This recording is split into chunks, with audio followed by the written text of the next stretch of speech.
So, how would you like to do this?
final button is pressed and the telescope activates. So, how would you like to do this?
What's up, everybody?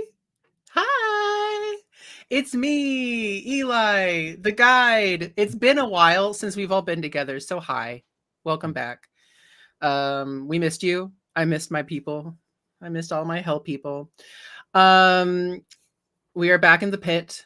And before we get started, because I couldn't put it in the promo, Andy, talk about the cool fucking story you wrote that's on Instagram. Shout out your Instagram, my guy, and everywhere else that you put it. Yeah. So if you're interested, I have a short story that I wrote that you can find on my Instagram and on my Threads account. It's completely free. It's 4 pages, and I think it's not that bad. If you want, go read it. It's sick as hell. Go read it. It's pretty cool. It's pretty cool. Not that bad. Equals it's fantastic. Yeah. Well, welcome to hell, where we force you to be kind about yourself and take the compliment. Oh my gosh, it really is hell. Yeah. That is hell. Hi guys, welcome, and welcome to everyone out there in the audience. It's been a second, so we're gonna have a little bit of a catch up on where we were. Where we were was in the pit. It's really rainy and it's really bad, and people keep getting dragged places by guardian devils and a giant 3-headed dog. And you guys found a factory where they make potions involving drunkards, which isn't nice. It's not fun, and that's why the serpent had a thought. And that thought was, let's seize the means of production and then immediately blow it up. And you did. Danny, why don't you remind us how much fireball damage you did with those salamander potions? 108 damage, I want to say, is what it was, off of 96, which is a really good set of rolls, honestly. That's very, very nice. Yeah. Eli's Eli's the best. If anybody ever wants to play with Eli and gets a chance, do it. That's my plug for this. It's fantastic. Just an armful of potion skins just whoop into a hole. And that's when everyone got to experience what a real earthquake feels like. It was really scary. And then a guardian devil was alerted. And then the serpent said, "Hey, jump in the hole," and cast suggestion, and they did. I think it was command. Person. Yeah, I think it was, or like, yes. And that's when Eli said, "Well, fuck my encounters, I guess." And dominate person, jump in the hole, and then they fell and went, ah! And they fell into a fireball. And that was that encounter done. We're efficient here on Streaming Rainbow, right? Listen, blow shit up. Look, I let my people do things. It's my life a little less difficult. Yes, excellent. I have people. Then I have a tongueless snake to blow up factories, and so that happened. And then you guys were high on that. Eurydice was a little bit like, that's crazy. There's also just a lot of like interpersonal drama. Eurydice was also holding Oracle like a child. 100% baby on the hip. Yeah, just like very annoying child. That she's just like, wow, hi, and with the other side, with the exile on the other side giving animal facts. There's just a lot of neurodivergent children in Eurydice's life right now, and she's taking it like a champ. And then you guys had to watch a 3-headed hell beast destroy, viscerally and awfully rip to shreds, a pack of souls. And that wasn't nice, because you guys didn't let me fight you with a guardian devil, so I had to traumatize you with a dog. The shreds, you say. It's a good dog, though. It's a good Just dog. shreds, you say. Ooh. Good news, everyone. Bad news. Love that, man. And then y'all rolled really well on an encounter roll, and you found Cerberus's lair.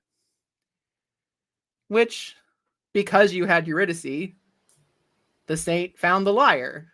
Mm-hmm. And then Eurydice batted her little eyes at the saint and said, "Can I please?" And they did. And they did. No. What could go wrong? What could go wrong? Hey, the saint played Wonderwall for her. Yeah. Everything's fine.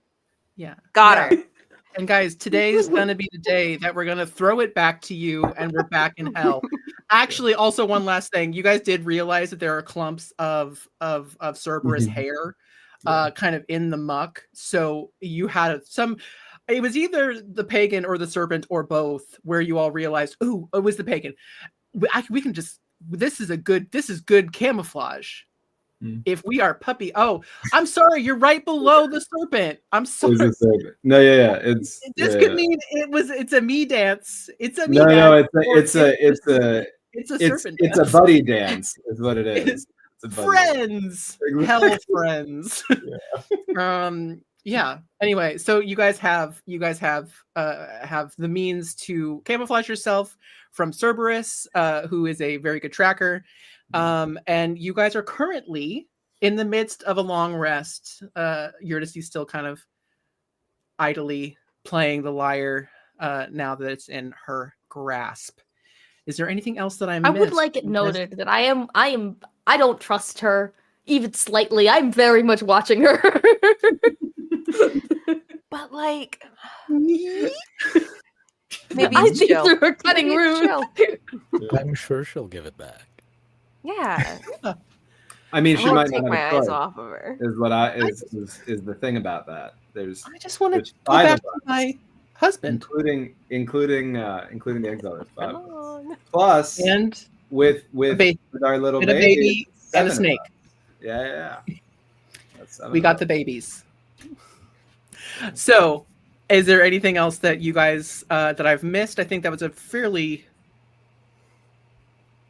I mean, I feel like it covers everything. watch back the VODs, guys, for the nuances and the true bitchiness. And if you guys just want to watch a supercut of fish getting bullied by their dice, y'all, I make that. rolled my d20s just now as like a warm-up roll, so that they could get in the double nat ones. You're getting them out. Beautiful. Terrible. Yeah. I'm breaking in some new dice tonight, so we'll see how they fare. We'll see how they do. Are they PAX dice? They are PAX dice. They're very sparkly. And welcome Wait, back for everybody who went to PAX. Shiny. Welcome back to the world. Oh, That's focus. pretty. It is so pretty. I like So, this is now the time when I'm going to throw it back to you guys. You're in your long rest, and I think the pagan. I'll let Andy go first because Andy's too quiet. So, pagan, what are you doing in this long rest? If I could and if I may, the pagan would like to go look for like a quieter like space that maybe is a little bit away from everybody else. They're not making an attempt to hide it. They're just sort of excusing themselves and like going off to just find just a small space to be quiet and alone to do something. I think the serpent clocks that's happening and fully respects it. And actually, if anything, tries to maneuver themselves a little bit in a way where whatever direction you're going in, a person would have to pass by the serpent to get to where you went.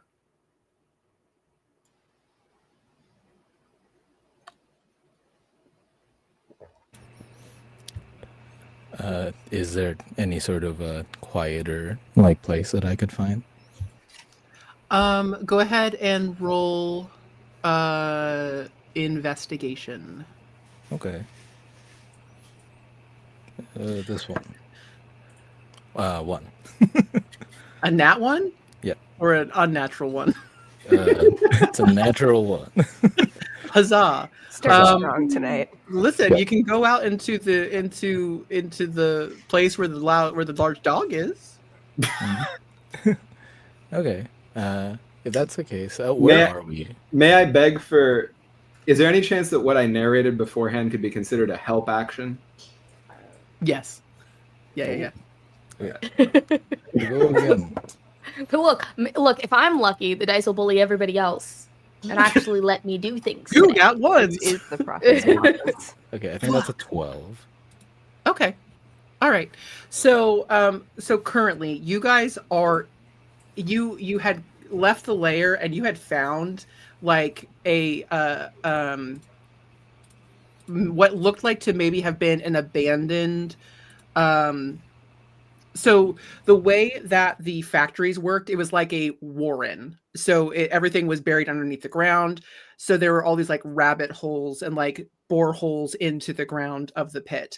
So you guys had found what appeared to be like maybe something that was like an abandoned mine shaft. It was like it's this abandoned place. So you were out of the weather and being able to be hidden to have some quiet space. So I would say with a 12, do you want to go out? Do you want to go closer to the mouth, or do you want to go further into further in? I'd like to go a little further in. Okay. You head in there, and it gets very dark. Although, do you have something that has light? I have true sight. You have true sight.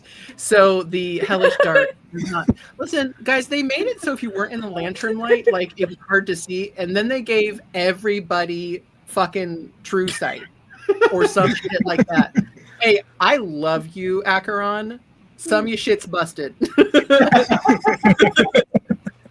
I like the vibes, but some of it doesn't make sense.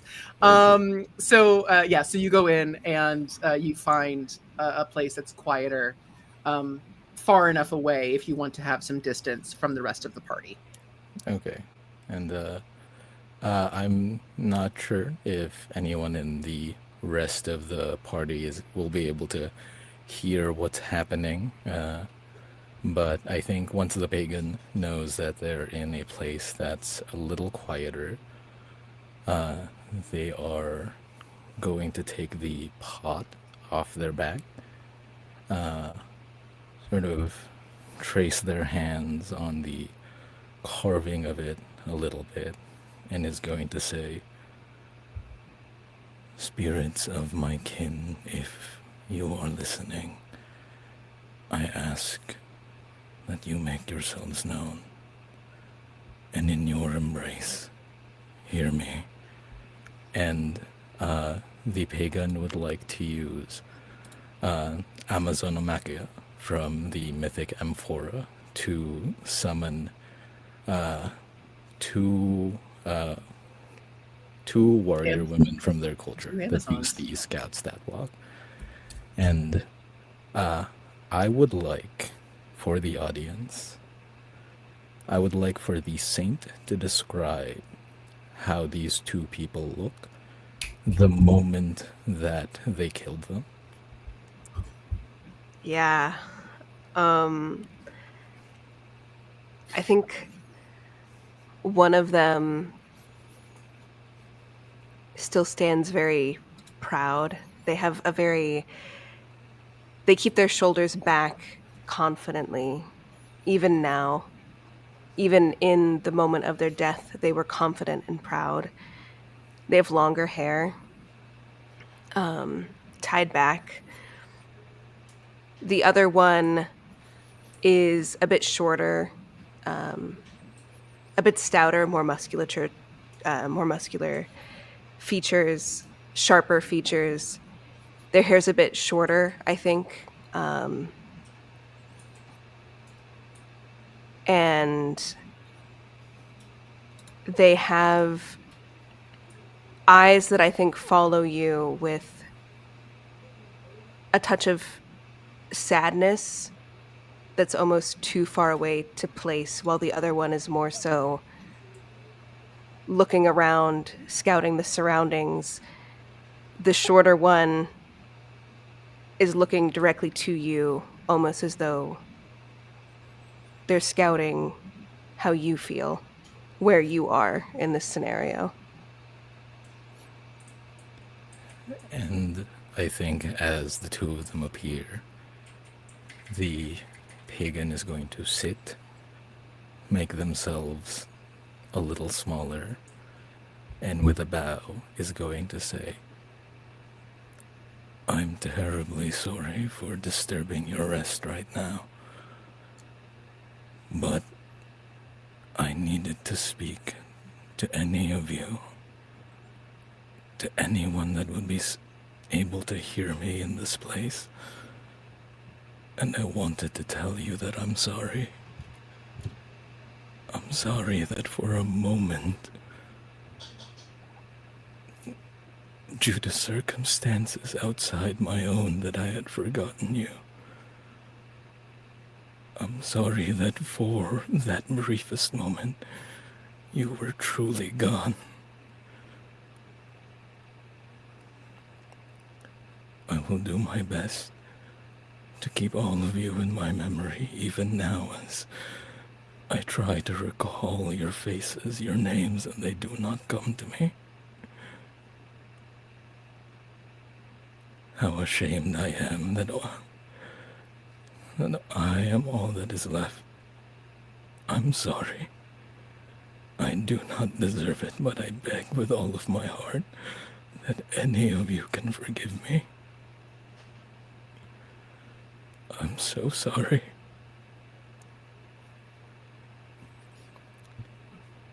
And for as long as the spirits can stay, and while we have this quiet moment, while there is no pressing goal to do, while they finally have just a second to breathe, the pagan would like to mourn.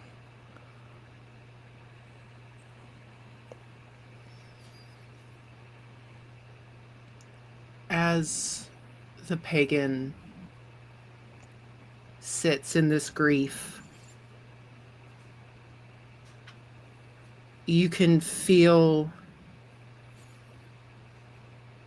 the almost the swish of fabric as two figures kneel or crouch next to you. Hands, one hand on each shoulder. And you get suddenly just a waft of fresh mountain air, which is almost shocking in this fetid place. It is the pit. It is nothing but gore and viscera and rain and mildew. And suddenly you just feel the comfort of fresh mountain air and grass and animals and live things wash over you. Thank you. Do you look up? Do you look up? Yes, I think the pagan does. The shorter one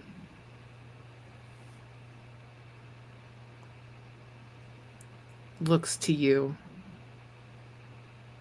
with kind of a wry smile, and you feel the press of a forehead against your own, nose to nose,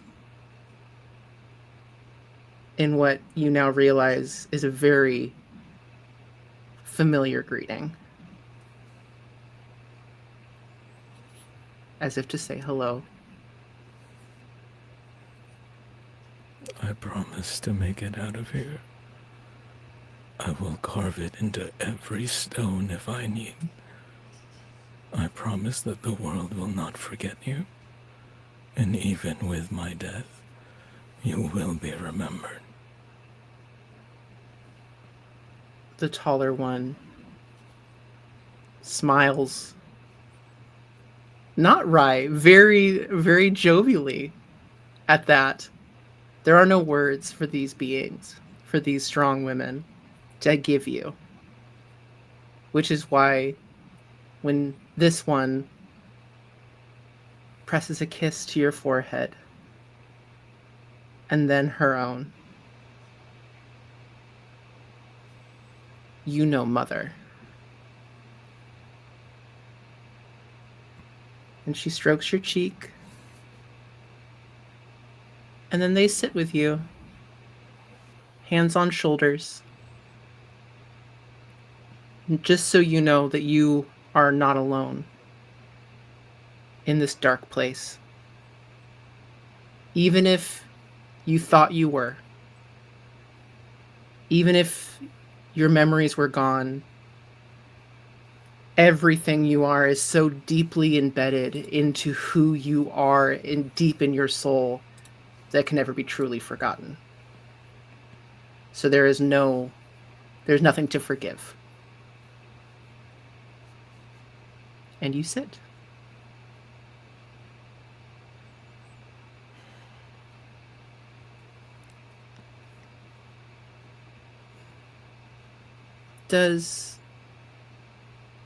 So, Serpent, you had moved a little bit. Do you want to roll perception to see if you heard this? Or do you purposely give privacy? Choose not to. All right. Saint and Prophet, go ahead and, if you would like to, go ahead and roll perception. Always. Not terrible. 18? 18. Pagan, when you left, were you attempting to be stealthy at all? I don't think so. I Okay. think when the pagan left, it was just finally just the shortest moment of respite to do this. Absolutely. Okay, noted. Saint? You're muted. Thank you. I was totally muted. I rolled a 6. I think the Saint is completely and utterly almost self-absorbed, enraptured with Eurydice's song that she's playing on the lyre. Like, I found the lyre. I found the lyre. I gave Eurydice hope. And now I can sit here and relish in one relaxing evening because I did something good. I would like to redirect my perception if that's possible. I absolutely would be paying way more attention to the saint than I would be to the pagan and the serpent. I think in this moment of like people shifting and moving away, I'm looking for my inn to go kind of bother the saint without kind of the voice in the ear that is like the serpent and the pagan at the moment. And so like them walking away, I think I'm paying more attention to what's happening over here. Perception. What would that be? So you see all this happening. You see this, you see the pagan go, and you're kind of like, oh, you note them going, that they're not going out of the cave, which is like, okay, cool. That's not something I have to worry about. Awesome. And then you see the look on the saint's face. And let's go ahead and do an opposed roll. Let's do a insight versus deception, or how much you want to hide this, Saint, or how much you can hide this. Yeah. So sorry, what am I rolling? You're gonna do perception. Insight. Sorry. Perception. Insight. Insight. Yeah. Okay. Listen. To try to understand what you're looking at. That was not the time to be joking around. Fish. Hey, Fish. As long as you roll above a 1, you're good. Listen, you fucker. The saint hey, guys. Once again, the saint. No poker face. Oh my god. Was it a 20? Was it a nat 20 or was it a 1? It literally balanced on the 1 face until it swapped over to 15. That's evil. And so That's plus evil. insight, that's dirty 20. Jeez, I felt my heart jump into my stomach because I was like, you better not. You better not. I think Listen, your the dice dice are actually good. are from hell. We're good. We did it. They are. Yeah. They're possessed with something terrible. Again, the biggest bully of this campaign, of this canto, are Fish's dice. It's true. It's They're not doing it on me. purpose. It's not even me. How dare they? Anyway, Taking your so- job. Man. Taking my job, being the bad guy. So besides what you have said, Saint, so there's this like oh, I've been again non-gendered good boy. Yes, correct. I have been such a non-gendered good boy. So there's that. Is there anything else that that the prophet sees in your countenance? What is salvation If I if may- not pride? Yeah, if I may ask like a pointed question of whether, and you can feel free to answer me or not, is the kind of vibe that the saint is giving off one of admiration or of like pride in themselves or pride in kind of the completion of the image that is Eurydice with the lyre?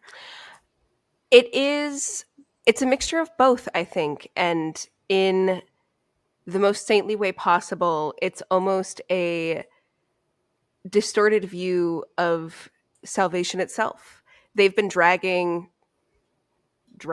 Eurydice along. Orpheus was dragging them along, and they've now gotten rid of the dead weight that was Orpheus and have accomplished his task without him. And hey, the saint kind of gets along with Eurydice, and Eurydice has been showing them attention, hasn't been making them feel like the bad guy. And I think in the saint's mind, truly, what is salvation if not someone finally looking at me as though I'm not a bloodthirsty monster? What is salvation if not drink, if not rest, if not the company of a kind-spoken or at least sly woman? You know what I mean? What is salvation if not company? In this moment, in the clocking of this kind of swirl of feelings, I think the prophet sees this as an inn, and is going to kind of slowly approach the saint, and just kind of stand like right off your shoulder, like just in your periphery, and just say, "Feels nice, huh?" And what exactly is that, prophet? Accomplishing something. Accomplishing what? Simply the task we all agreed to set out and do? We destroyed the factory, halted the means of distorted production heading to Dis, and now we have retrieved the lyre. And the music is quite soothing, wouldn't you agree? After all That the is a word verbal you can lashings use you've for it. received. You speak to me like I am evil inherently. Like I've hurt you personally. The saint In- just in like any stares at you for a journey. second. Look, I know what I was saying.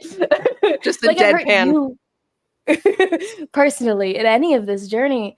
But I'm only looking out for myself. Clearly. None of you are going to. You all almost let go of the opportunity to acquire any of. I'm gonna kind of like unhook one of the little potion thingies from my staff. Just any of these, just without thinking of the potential usage. And aside from your self-serving contributions, what more do you expect to glean here? Survival. A way out of Certainly. here. But how long will survival last on your own? Or is that why you've decided to come and darken my shoulder? So far, from what the universe has allowed us to recall of our life on the surface, I seem to have been doing fairly well for myself. And frankly, that was no help, no thanks to anything you all have done. Except maybe the serpent. He's ever so useful. Are you so certain that is true? I mean, aside from you sending your friend out on recon missions, if I do recall, Prophet, you have stuck close to our sides this entire time.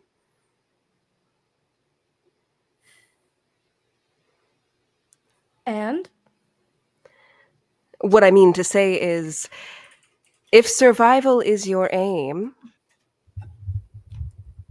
ask. I would like to hear you say, I need your help. the day I say that will be quite the day indeed. I would agree. For now, though, if you'd like, you could sit with us, have a drink, perhaps loosen whatever frigid exterior has built up, at least pretend to enjoy the company of others, just once.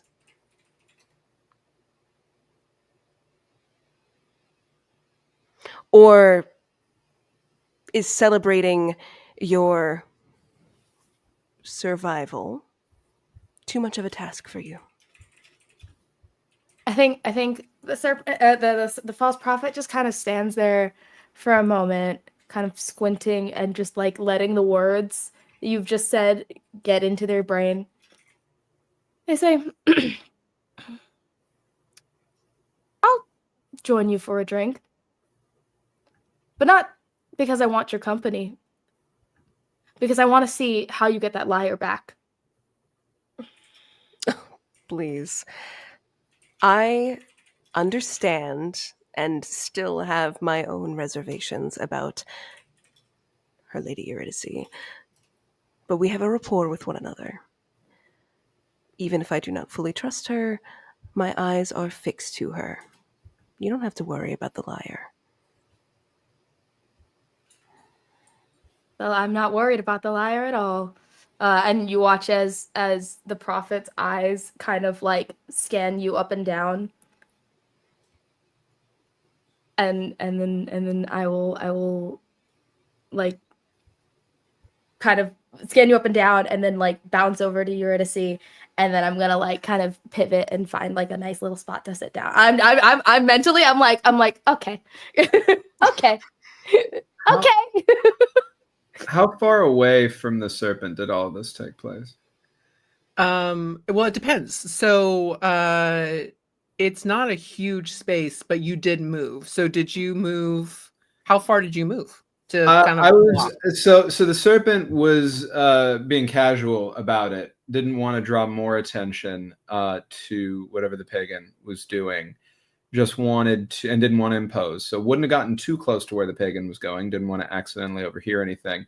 But would and also would have moved the minimum amount necessary really in order to put themselves between the others and the pagan. I would love to have heard all of that. Roll me perception. Yeah, let me tap the serpent in really quick. Get in here.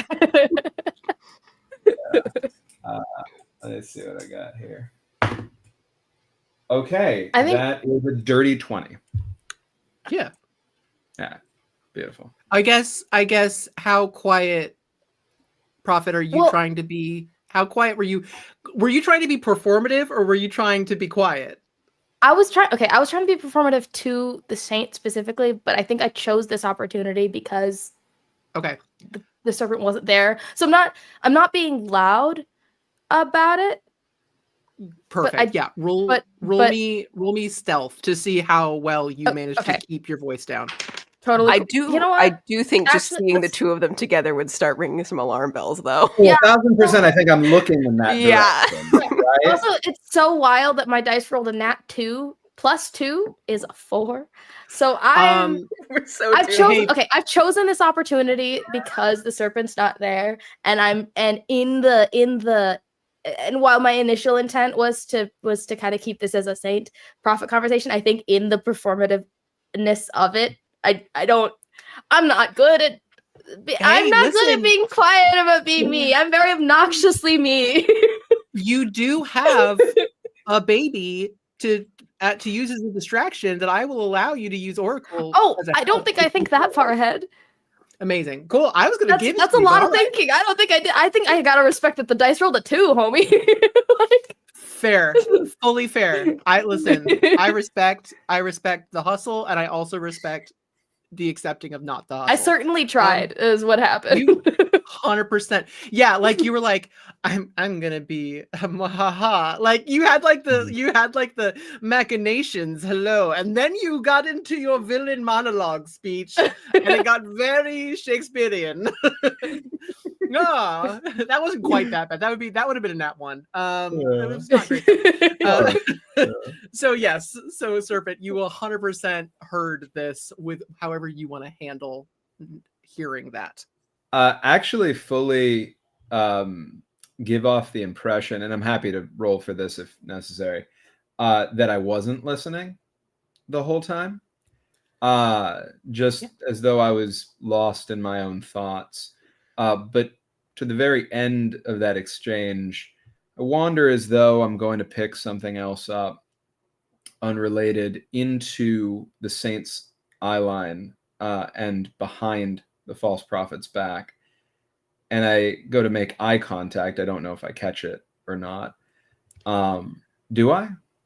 Really quickly, because we got to be fair. Roll me deception with advantage because the prophet is monologuing. Yeah. 1,000%. Let's go. Here, let me get my second D20. Okay, that is a 15. It's a 15. Okay. I would say yes. I would say prophet missed that. Yes. So I think Prophet's really in the moment right now. I think they're the shit. They think they're so clever right now. They're not paying the prophet any is attention. not paying attention. Yes, the prophet is not paying attention. So perfect. So yes. So then go ahead if you want to. Go ahead and then Saint, if you want to. What's your passive perception? Oh, that's a great question. Let me take a peep. My dice are just 11. bullying me. 11. And the Saint is a little distracted by their just natural attention to Eurydice. There's nothing weird happening there, and Nothing to worry about, guys. Talking to their ex situationship. So, I guess how obvious are you going to be, Serpent?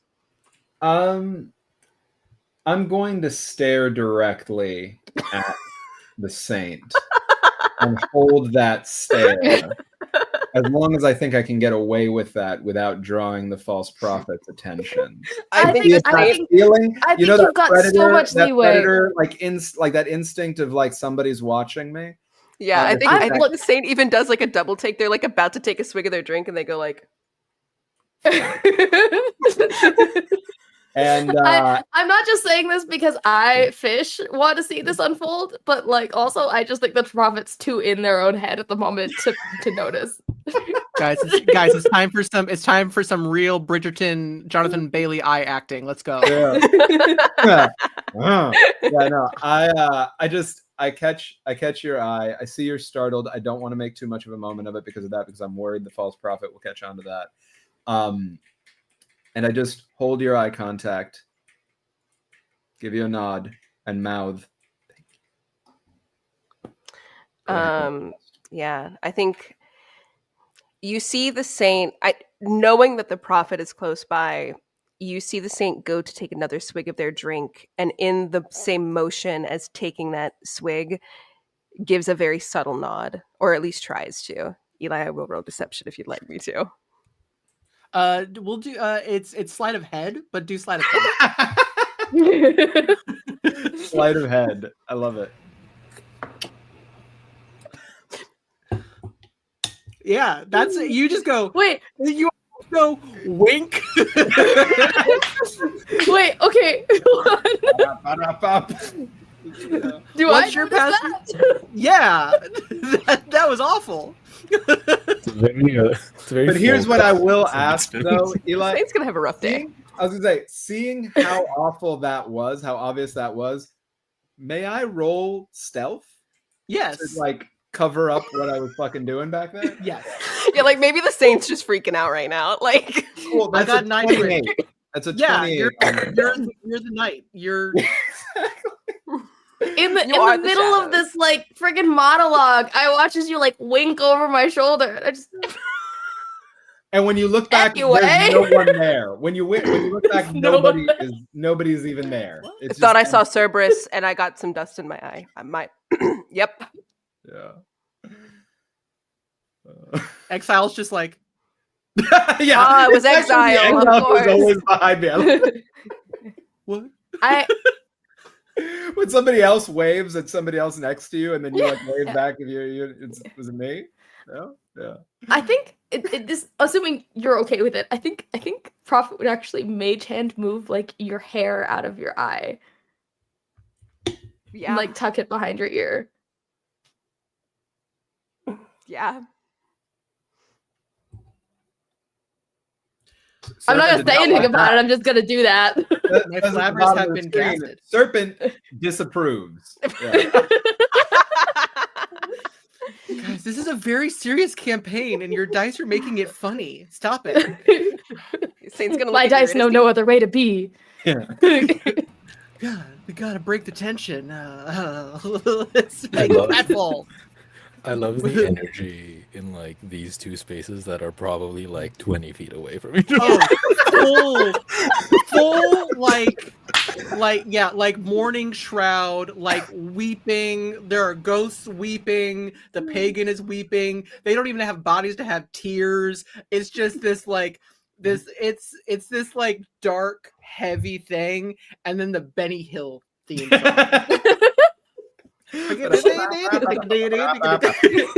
It's bad.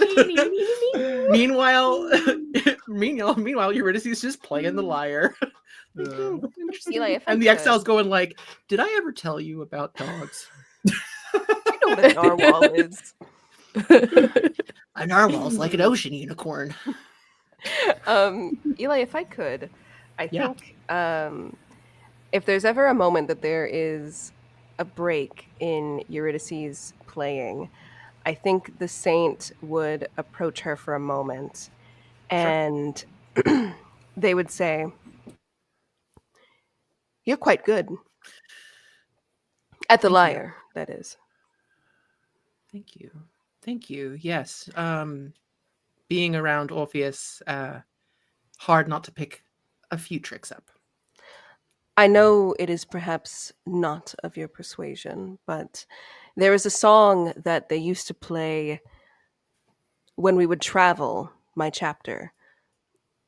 I do not remember the exact tune, and as I said, I am not sure if it's a song you would be familiar with, but if you know any songs dedicated to the Lord,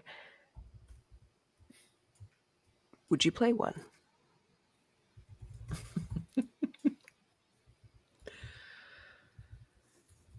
Well, I know many songs dedicated to many gods, but let me see. And she's kind of, even when she wasn't playing, she was very reverential with this item. And anybody who's watching this, if you want to roll if you want to have insight or something to Absolutely. yeah, Ooh. feel free. 21. Listen here. Listen here. I also would Swapped love out to. the other dice I'd love for to you. spotlight for a second that I said I disappeared. I did not say You're- to You where. didn't. You didn't. I'm a ghost. Yeah, 21 from the rafters. Just Right. I'm very pointedly ignoring the Twitch chat because I saw Making the me giggle. I glimpse gotta stop. of one song, Magatha. I will end your life because that song is now stuck in my head. oh no. I'm so I keep mad. forgetting that I have horns on my head I- and leaning forward and almost poking a hole in my monitors, and it's a time and a half. It's beautiful. That's so good. I made Every the time mistake that of I've reading leaned chat forward after and you then mentioned suddenly that, like Eli, so bounced now we're back held has been together. me hitting my monitor With the no one. moves. Oh no, I'm thinking of a different song. I'm thinking of a song with dance moves. Oh yeah. Come to fight me. I will listen. I'm not coming to New Jersey for nothing. Are we rolling Okay. perception or insight? Insight if you're trying to see what's up with dat bitch and dat liar.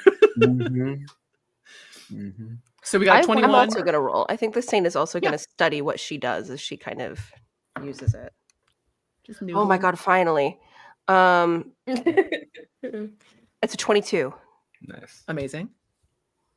And sorry, Fish, what did you get for profit? 24. Amazing. Okay. Y'all are like she's not being extremely guarded when it comes to this. To Eurydice, this is a holy relic. This was an instrument that literally convinced the god of death to change his mind. This is a thing of legend.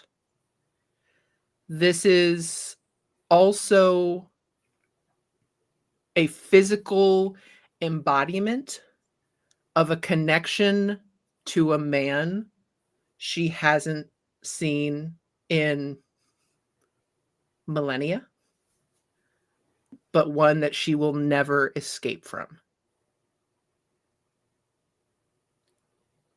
And I think with every roll being over 20, there's a bittersweetness to that connection. It's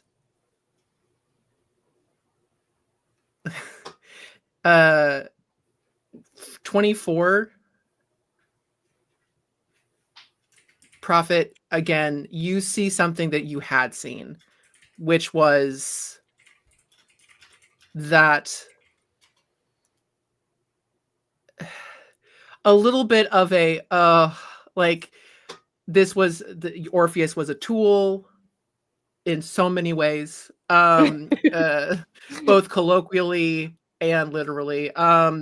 It's and a little bit of a, but you can kind of see through to how maybe she had been in life, which is,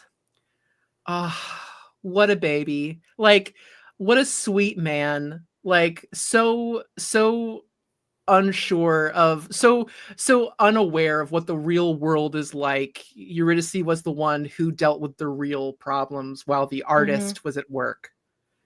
So there's a little bit, almost a little bit of affectionate condescension. You see a little bit of that. Serpent, I think you see something very similar too. I think you, maybe not the machinations. I don't think you have necessarily that insight into it, but you see somebody who is profoundly attached to this lyre, not just for what it can do for her, but all of the things that it means to who she used to be. So it is important in so many ways. And Saint, I think, again, you guys all got amazing roles. So it's like you get that, like, you now see, oh, Oh, it's gonna be hard to get this lyre back. And you see that connection to Orpheus still. My bad, y'all. I Hey guys, my bad. I don't know if this is something, Eli, that you would want to roll against. If so, that absolutely, you know. The serpent appears behind Eurydice in a way that the saint and actually the false prophet can both see. Not threatening in the body language overall, but with a golden asp next to her neck. And there's a question in the serpent's face. To your party? To the two of them. And I don't know if the pagan is still not here, but in that general direction, but specifically to the two of them because they're the ones who are present. I think Pagan's going to be out of commission for this rest. Super duper fair. Super duper fair. A couple of emotions being had, you know. Yeah. Just a few. Yeah. I think the prophet just kind of like is like curiously amused and doesn't provide any sort of signal as to which direction they would like you to move in. It's very much like what are you gonna do? Probably a smart call anyway, because if the false prophet really wanted the serpent to do something. The saint is going to put their banner in between the serpent and Eurydice. Serpent. Yes. This is a night of rest, is it not? Respite? It is. There have been many such nights. This one is particularly special, though, isn't it? It can be. It should be. Okay. I'm just kind of very obviously kind of smirking amusedly at this interaction. Just like, oh, we're not besties. Okay, cool. Noted. I'm gonna lean over to Oracle, who I assume has been kind of like just hanging out with me. And I'm going to instruct them with two instructions. Yes. Be invisible and get the lyre. But like be subtle about it. So like the second that Eurydice like looks away, like snag it or something. So like that way Oracle's kind of just like keeping an eye out whilst shenanigans are afoot, so that if the opportunity arises, because I'm watching as this is happening and I'm like, I gotta step in again. Noted. Would the serpent see little baby disappear? I think I'd make eye contact with you as I tell Oracle this. Like you do that, if your eyes land on mine, I'm just gonna be like looking at you whilst I tell Oracle, and like in a way that's like it's very clear what I'm telling Oracle to do. I'm not being like sneaky about it. As you do that, while the pagan is away and having heard what the saint just said, but nevertheless carrying the same concerns, did watch the whole interaction unfold, including the bit of sort of vibing before. Before the false prophet entered. Gonna send Oro out off of my wrist, not to do anything in particular, but be a little bit entertaining in the center of this area. Gonna just ask Oro to do some tricks, a little bit of dancing to the lyre music. Which might have ended. If not, maybe it may or we may do not a little have just bit hit of me song that you. out loud. Sorry, go ahead.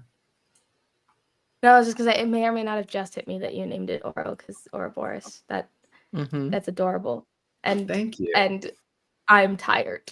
guys, the snake dancing makes so much sense. I immediately thought of it rolling over like a dog. Didn't think about it dancing at all. Thought about rolling over. Body roll. Body roll. like That's the only thing you can do. At a 7-Eleven, it's just spinning.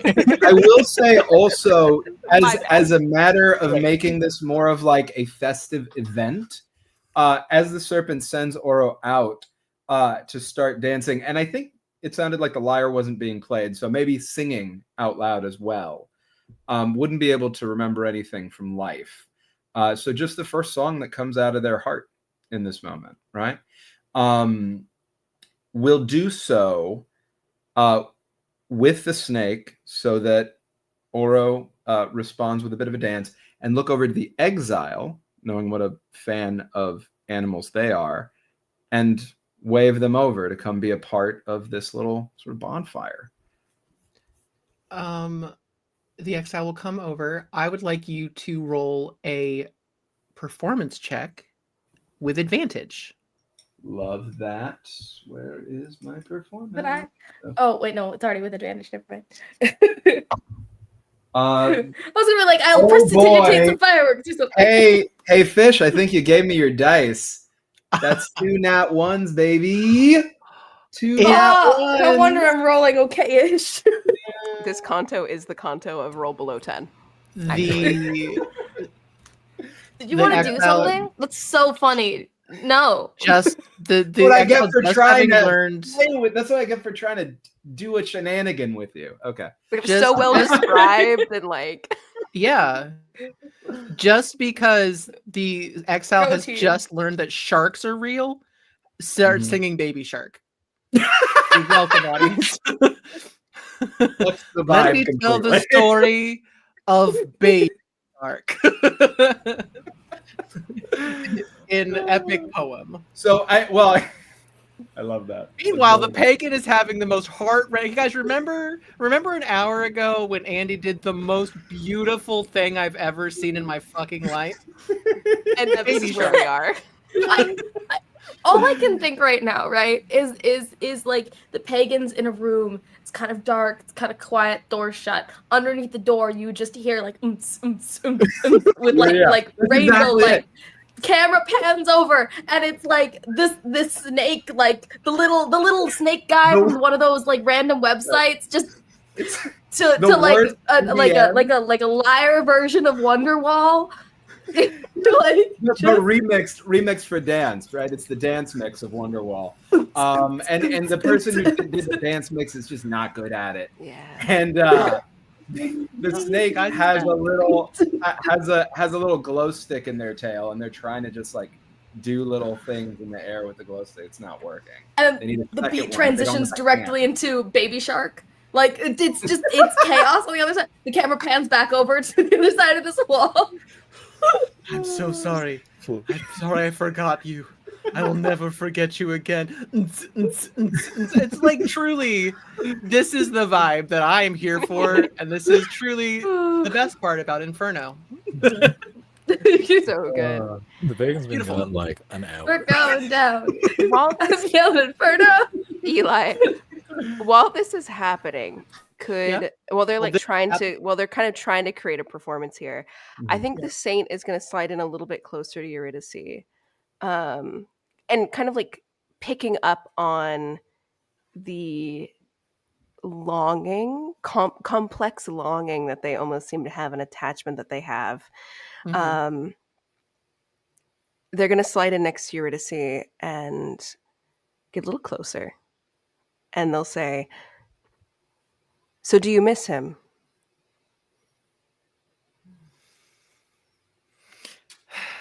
Back to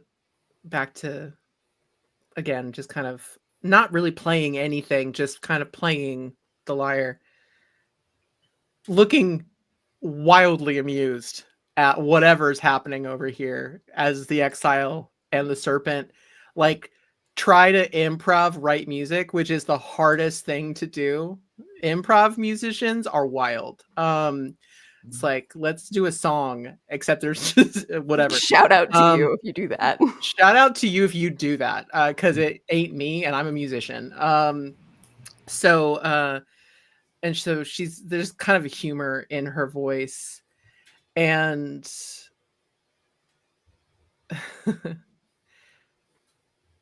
I do. And I don't. It's, well, it's, as most things, it's complicated. What is it that you miss? Well, I miss his company. There are many I things that miss, can bring company. this is true.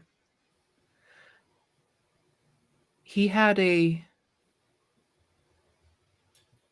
certain lightness to him. I was always told that I was too serious. And he believed in the best. He believed that there was hope.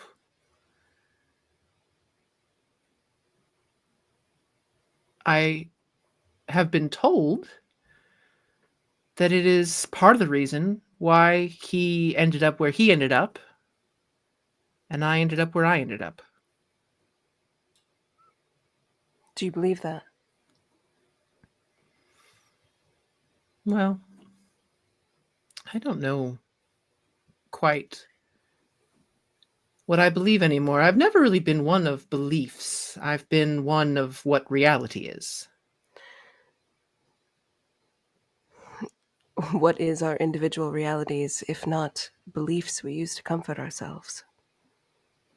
Even those loyal to my lord say that in times of strife.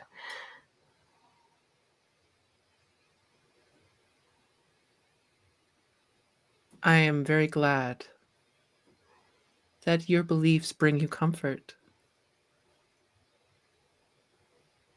or have brought you comfort. I think perhaps you are more conflicted than you let on. I believe you and I are kindred in that.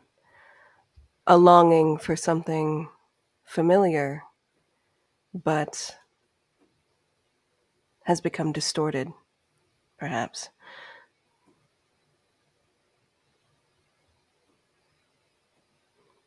I don't mean to pry into what your life was like before all of this. It's simply that I see something familiar and yet so far away in you. Hmm.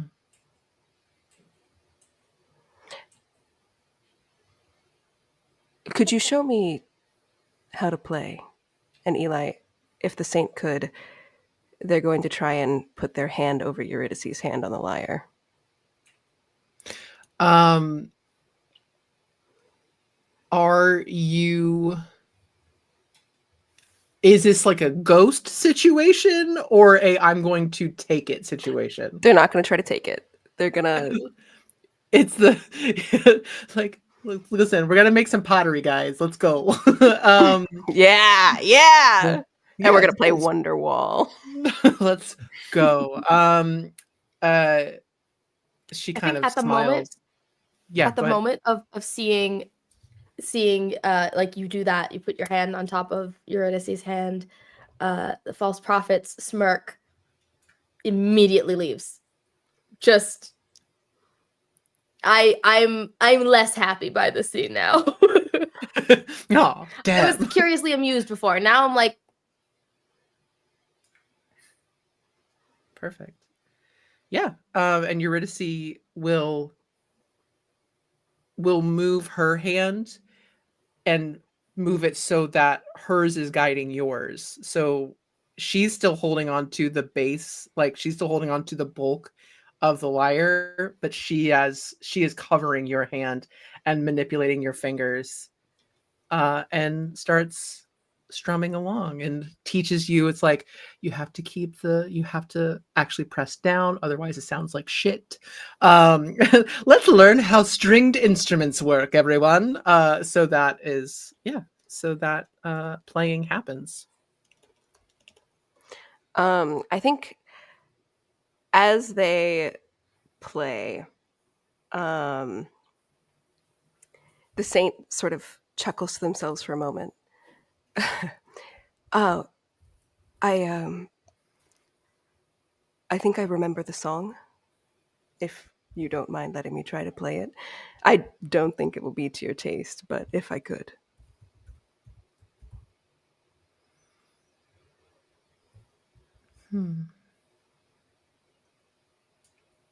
A song from more hopeful days. Yes?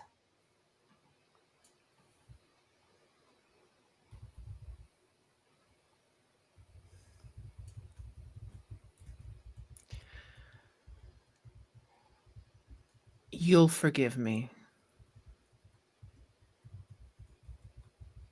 I will be holding on to this. Perhaps we could play it together then. We can absolutely try.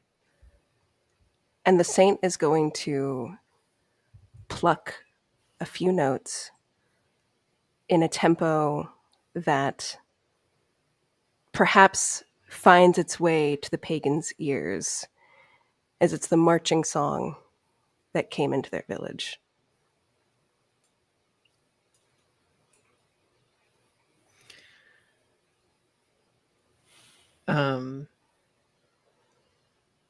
Yeah, I don't think a roll is necessary for that.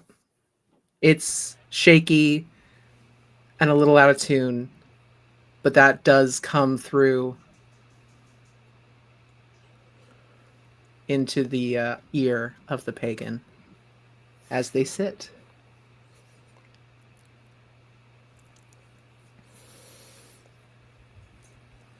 I think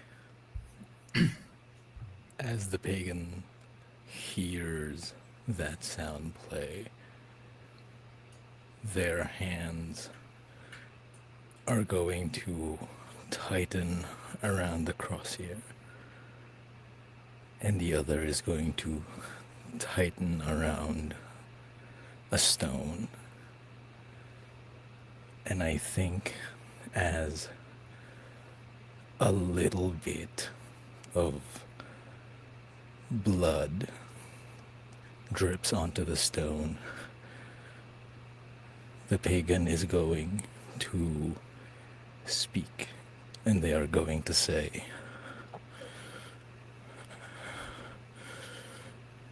"Visions of my mind escape and bleed into these walls, and in that embrace be known." And I think as the blood sinks into the stone, the pagan is going to cast hallucinatory terrain and make the entire inside of this place resemble that of a burning chapel. Hey, no big deal. Hey, what? That's a what kind of saving throw is that? There is no saving throw. Fuck. Cool. That's Cool. the best way you can that's- bet. There is no saving. That's perfect. Yeah. And nobody is traumatized by this scene, I'm sure.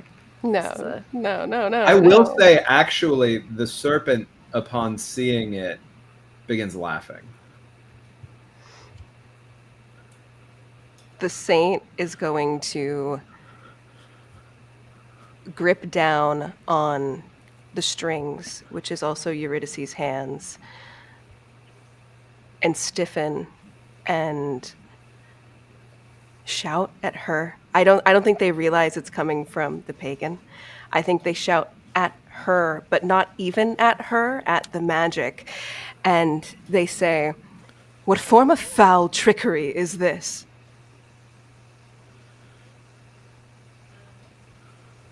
Which of you would mock, even in this place, would mock the Lord above? Which of you?"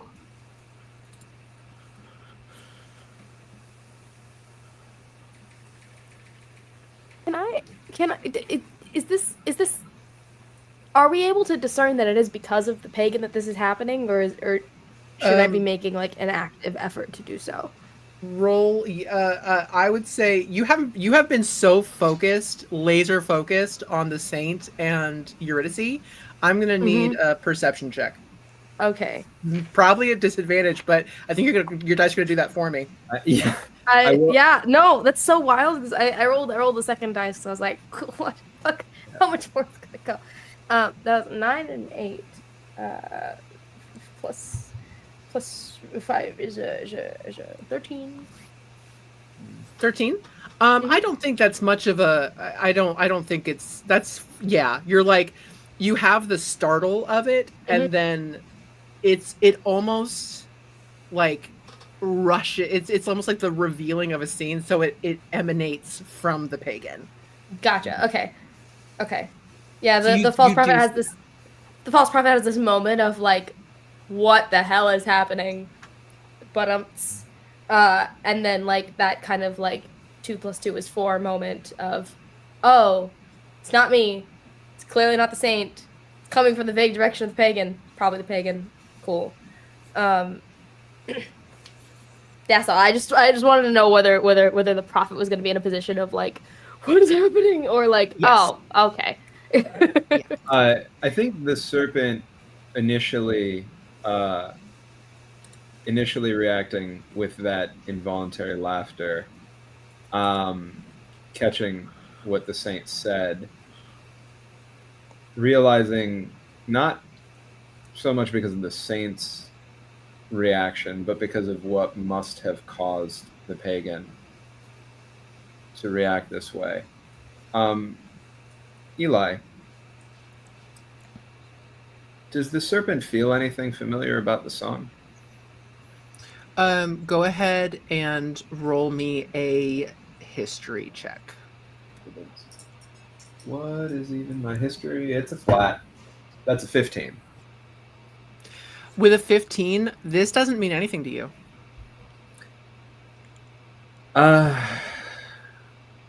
I will say that though I can't understand exactly what triggered it, I think the serpent knows the pagan well enough to know that the pagan is likely upset at the saint. So I'm just going to make eye contact with you, Saint, and say as kindly but firmly as I can, stop.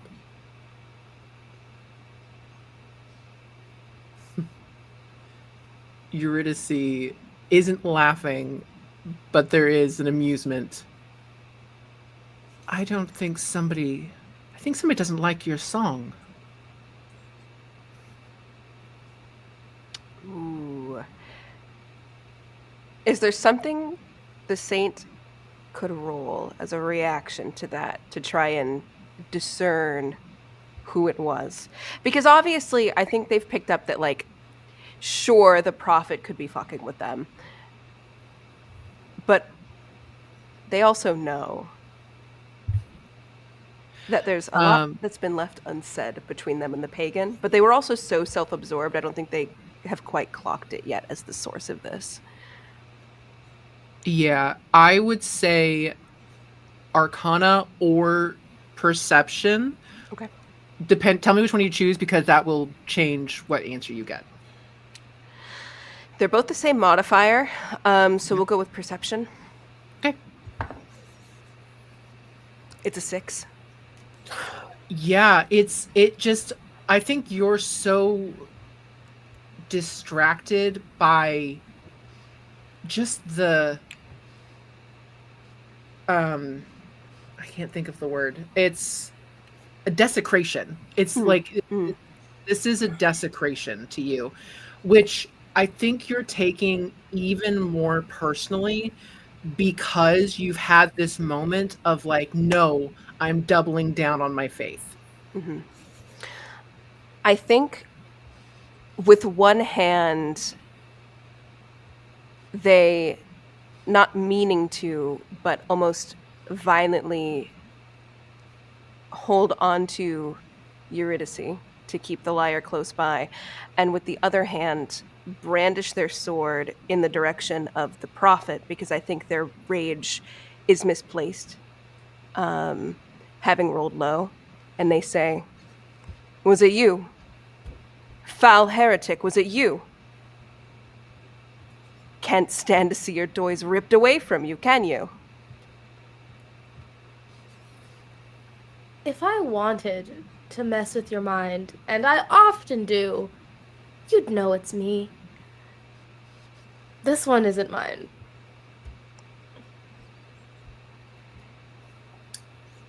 Would you like it to be? They immediately, their handshakes tremble slightly, and they point the sword toward the serpent, and they shake their heads slightly, and they say, "Is it you then?" Does it seem like what I would do to you? It doesn't. But you've seen me cohorting with those that you do not agree with, and you It are is- quick to anger. Could we step to the side? To you and I. Yes.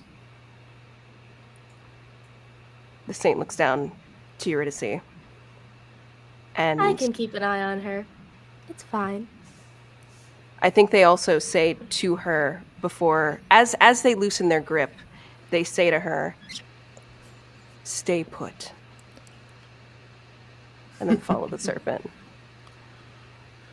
I'd love to take us as far out of earshot as we can go in this space. Is there anything like that, Eli? Yeah, Andy, let's do Pagan. Okay. What do you got? I think. Presumably, I can hear this conversation, right? Oh, 100%. You're Yeah, no, zeroed was in. being sneaky. And I think as the serpent is beginning to take the saint away, the pagan is going to step out from where they were and is going to declare the illusion still very much present in the space, and is going to say, "There is no need for any of that. I did this. Stop that incessant song, and so will I." We have stopped. You do not wish to listen to the music of my lord? That is fine. We have ceased. This desecration, though inappropriate, I would say. Desecration. Whatever grievance we have, we can Desecration is privately. not what you think this is! You want to see desecration? I will show you what that is. And I think with a swing of their cross here, the illusion is going to shift, and I would like to show the saint the genocide from the other side of it. I want them to see hordes of their faithful, swords drawn, and bloodlust in their eyes staring back at where they stand.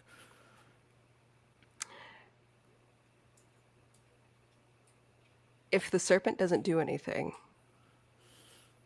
the saint will brandish their banner and swing at the pagan. Gonna grab onto your banner and attempt to hold it in place.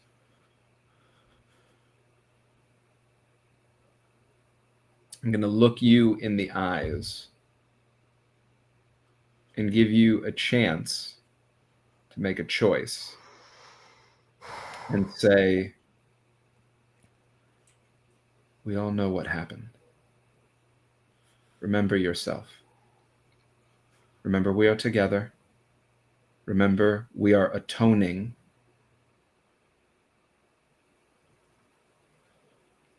Atonement. It sounded when you and I spoke as though that's something you want. In that fury, don't you see pain?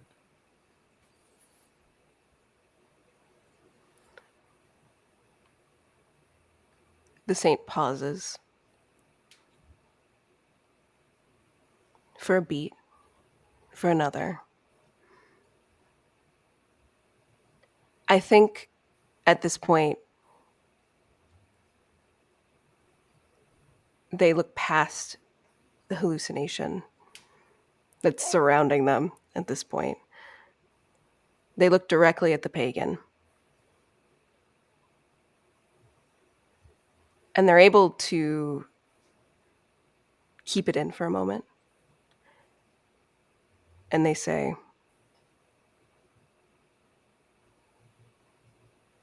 to the pagan,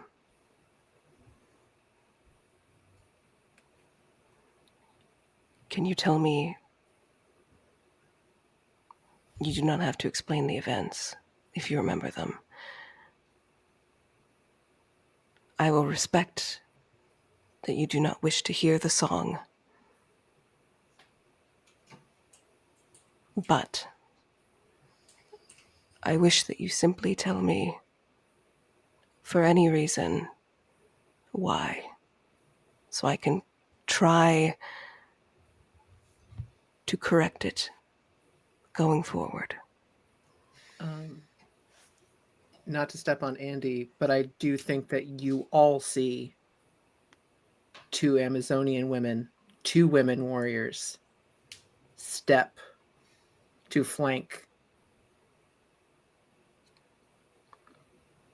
and stare you down. If possible, whilst this interaction is going down, I think the Yeah. prophet will meander towards Eurydice, and do the thing that you do with like your sorority gals, where you just kind of like flop over their shoulders, like real like casually and like oh, we're friends, we're buds, and just go, it would behoove you to give the lyre to us once this is when the time comes. But I don't think that conversation gets very far before the women show up to attack. The Eurydice just kind of grins at you like, nice try. Yeah. So I Pagan, wasn't trying. Pagan, you feel yourself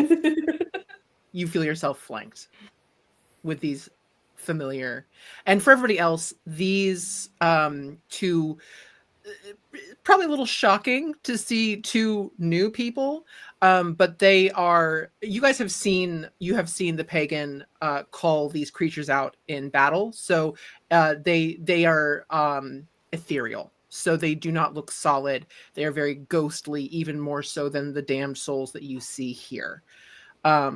They have a difference. They are almost pearlescent and light, but they are next to the pagan. Question, because of what, just for clarification, so I know what the serpent sees clearly, based on what was revealed last time, is there anything familiar in terms of dress or adornment?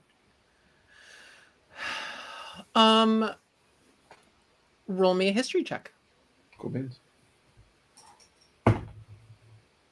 It's a 7. Don't know anything.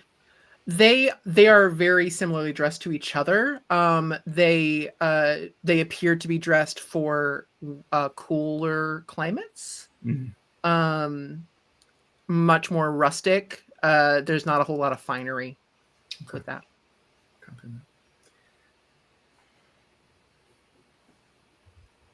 I think as the pagan feels those two people flank behind them, they will raise their hand. The illusion will shrink back into their palm, and they will respond. Why don't you pray to your god, and perhaps they can tell you. Until then, I bid you to do it silently. We might be in torment, and that is a fact that is clear to all of us here. Do not think for a moment that you have seen the depths of what I could do to you otherwise.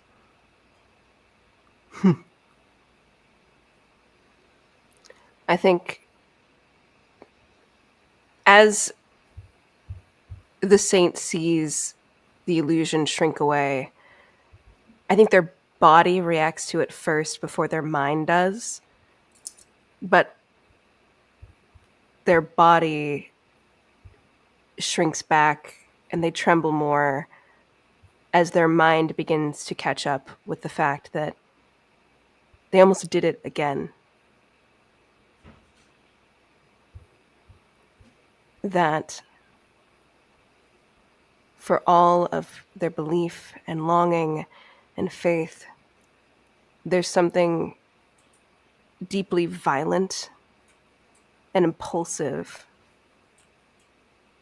that reverberates through their bones, and they failed again to quench it. And worse still, it almost affected the same person that made them doubt their faith in the first place again. And I think in a moment of weakness, their banner clatters to the ground. But their hand is still caught, still mid-motion, but the banner is gone.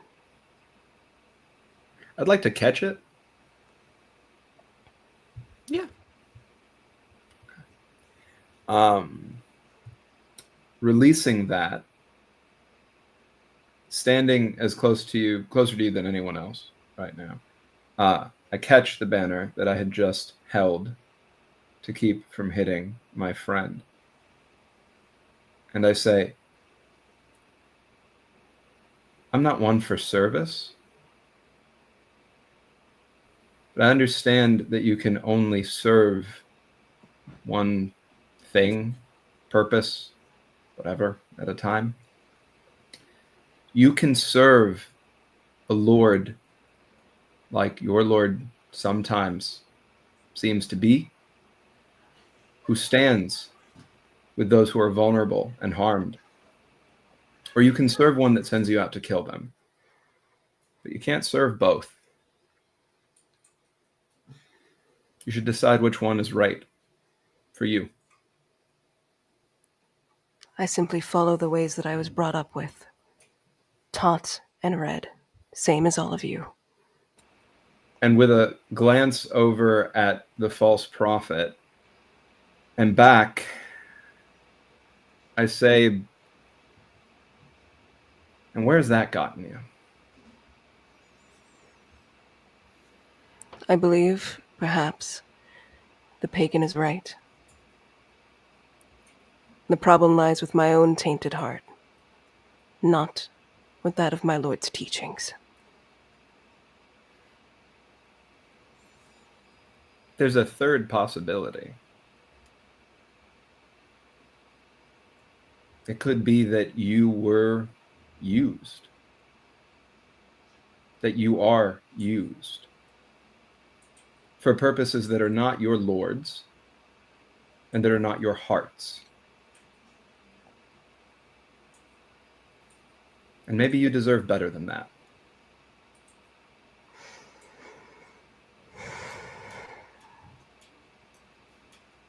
Contemplation is not repentance.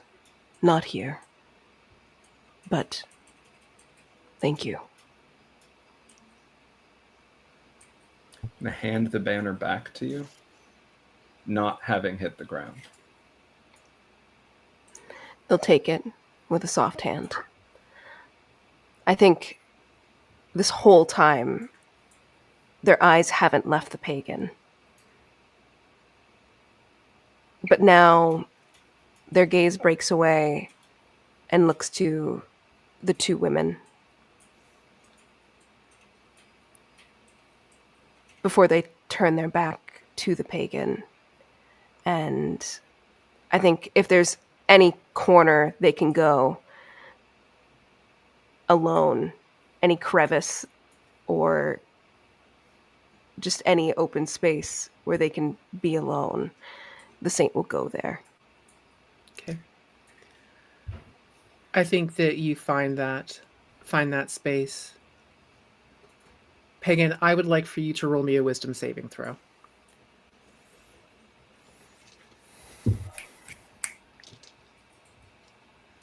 As all that was unfolding, the only thing I could think of was like maybe maybe the uses you're being used for is not your own, and then just, hey guys, how's it going?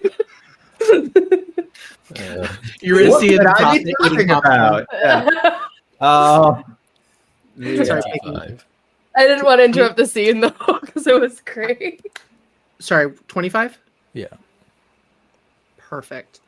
You have this seething rage that you allowed out of your hands in a way that you are remembering you just had a vent that you never had in life. You have been this pressure cooker of rage. But you've always managed to keep it down. Keep it calm. Be watchful. Do no harm, but take no shit.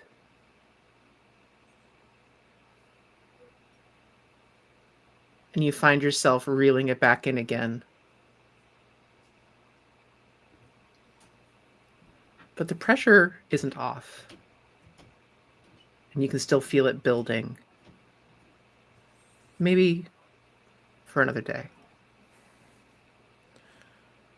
If you all would excuse me, there are more bodies for me to grieve.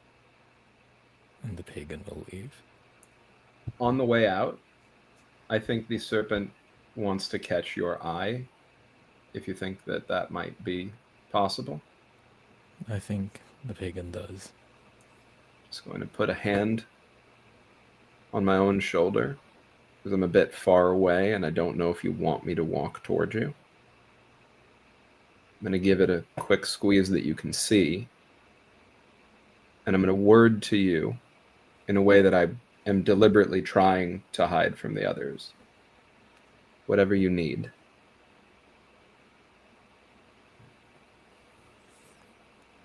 The pagan will nod.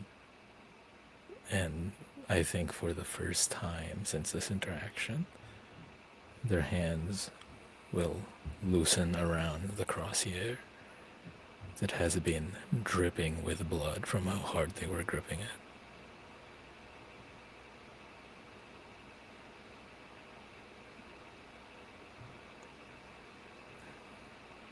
And they will leave. I'll give you space. But once again, post myself up as casual as I can between you and the others, maybe less casually than before. I'd mind less that people know that this is what I'm doing. To make sure that nobody else decides to interrupt whatever it is you feel you need to do.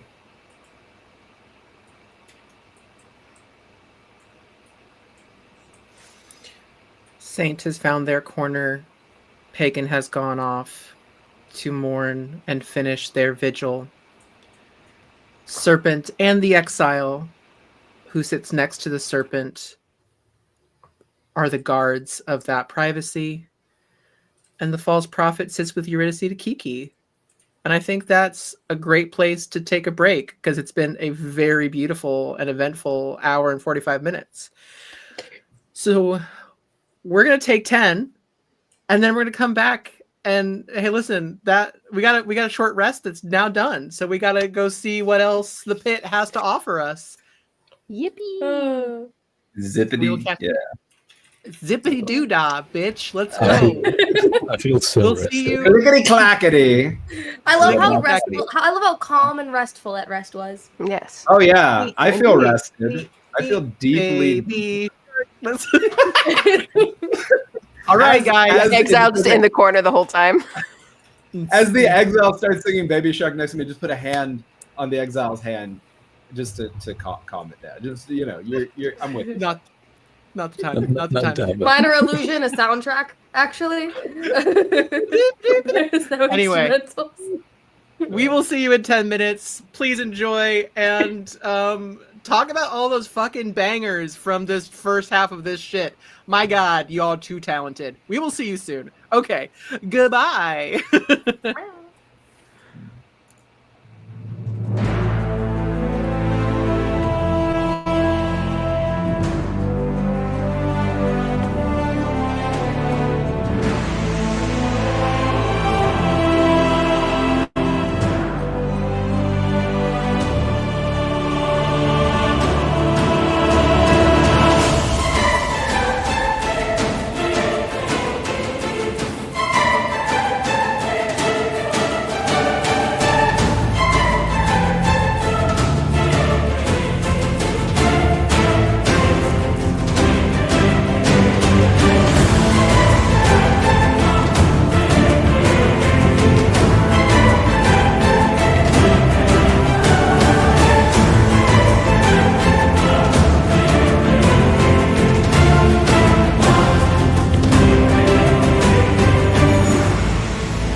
The final button is pressed, and the telescope activates. So, would you like to do this?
telescope activates. So, how would you like to do this?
Oh, hey, what's up, everybody? Welcome back.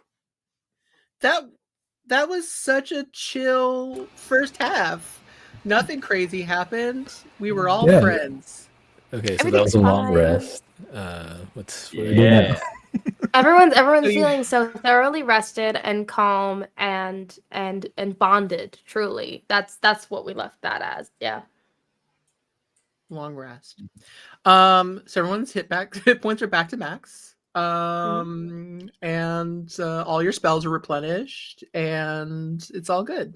Nothing weird happened. So now we get back to the mechanics of this level of hell. So I know the Saint has rolled. Who else has rolled on the table? Who's rolled to see what's going to happen? I can't remember. I Don't believe remember. I did. Yeah, Okay. I think it's just me and Fish now. Awesome. So, Fish, I would like for you to go ahead and roll me a D10 and Alright. then add 2 to it. Let me okay. 9. Is that plus 2?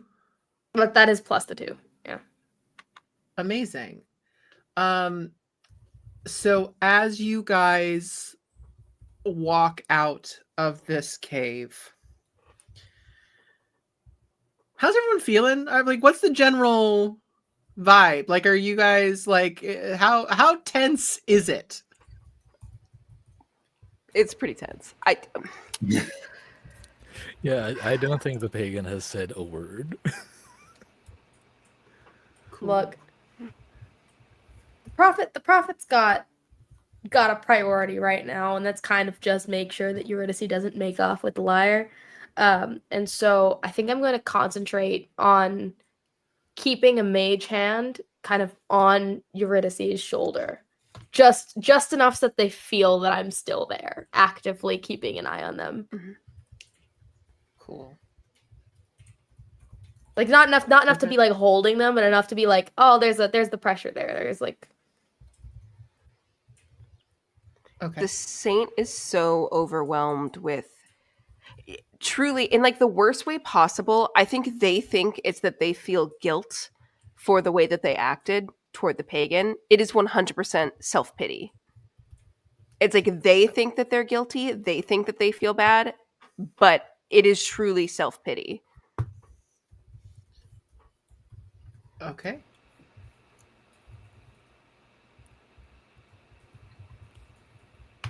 What's the serpent doing? The serpent is mostly concerned with the pagan, watching everybody else, a bit of concern for the saint with what just happened, but knowing enough about the stuff between them, and having such deep affection for the pagan, is gonna be as close to the pagan as the pagan seems okay with in this moment, right? Giving whatever distance is needed with absolutely no judgment, if that's what's needed, and not taking any of that personally. And I guess, do you think the pagan would feel to the serpent like they need to live in this somberness and process, or might do with a bit of distraction? I think definitely the second. Like, prior to this, they were trying to stay task focused, and that shell has fully cracked, and they're having trouble getting it back. Okay. So this is what the serpent's gonna do. Gonna call out to the exile. Hey, you busy?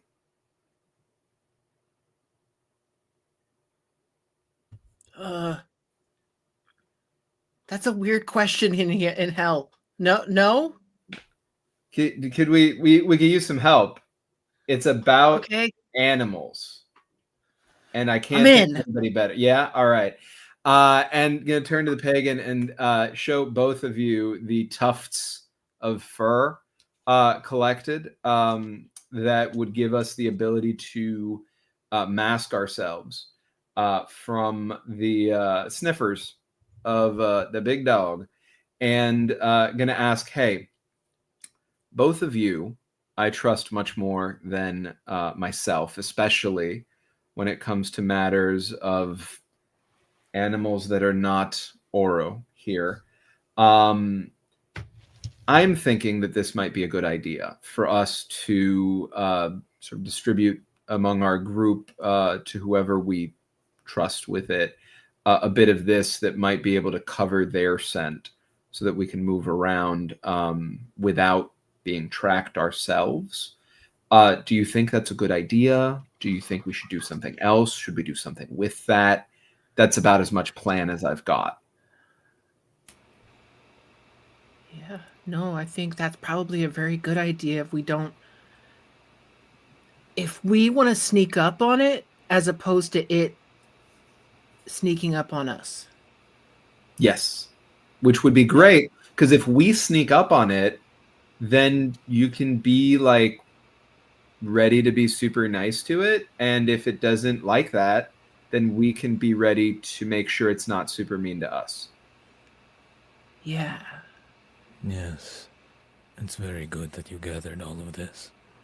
This could be very useful. Thank you. I'm trying to help, but again, you all understand animals a bit better than I do, and I think in general, and here just looking particularly at you, Pagan, you have better judgment than I do. So yeah, wanted to share that idea and see if you think it's good, and if you think there's anything we could do to make it better, or or what we should do with it. Like, let's say it works, what do we do next? Well, do we want to tame the beast or slaughter it? Oh, I'd love to get it on our side. I think step 1 is get covered in fur. Yes. So, like, let's go. Is everyone chill with being covered in mud and fur? No. You don't have to be. You just would be our bait. Yeah. Do you want to Oh, I'm actually? never the bait. Actually, Prophet. No, actually, you could be bait. Because they could smell you, and you're also shiny. Yes, do not see it as being bait, rather a morsel, a treat. Of service to others. Don't you want to be helpful? In the spotlight. The contrast. Not would help the particularly. illusion. In the spotlight. now you're speaking my language. While everybody's having this conversation, I need all of you to roll perception at disadvantage. Eli, just a heads up, I Sorry. think your mic is doing the thing. Yeah, your audio. Like did the thing. It's okay. Mine's doing I do think it was a perception. weird thing. I heard nothing anybody said for was a what moment I there. heard. I said I heard perception with disadvantage. Perception with disadvantage. There it is, loud and Oh clear. my god, did we roll the dog? Okay. I'd love for you to Sorry, know. what is this? Perception with disadvantage is a hot 6 on my side, Eli. Just perception What with is disadvantage. this for? It's for perception with disadvantage. It's just for looking around. Oh, okay, so it's just okay. I just it cut me out for like a chunk of there, and I just wanted to make sure it wasn't like a specific input that I missed. No.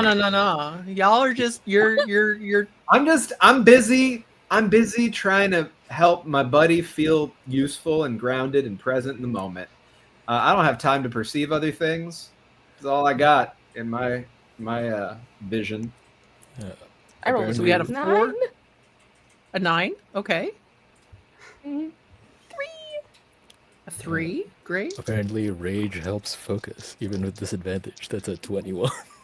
That's Amazing. It sure didn't help our friend. Okay. So as you were all walking out talking about the benefits of being covered in mud and fur, I'm actively prestidigitating myself more clean just because the thought is. what order are you guys walking out of the cave? I mean, I do think that I don't want to speak for you, Andy, but I do think that the pagan and the saint, or sorry, the pagan and the exile are probably, my intention was that the three of us would be kind of side by side, would be a little bit grouped up wherever we are. Yeah, I agree. In my head, I imagined us closer to the back.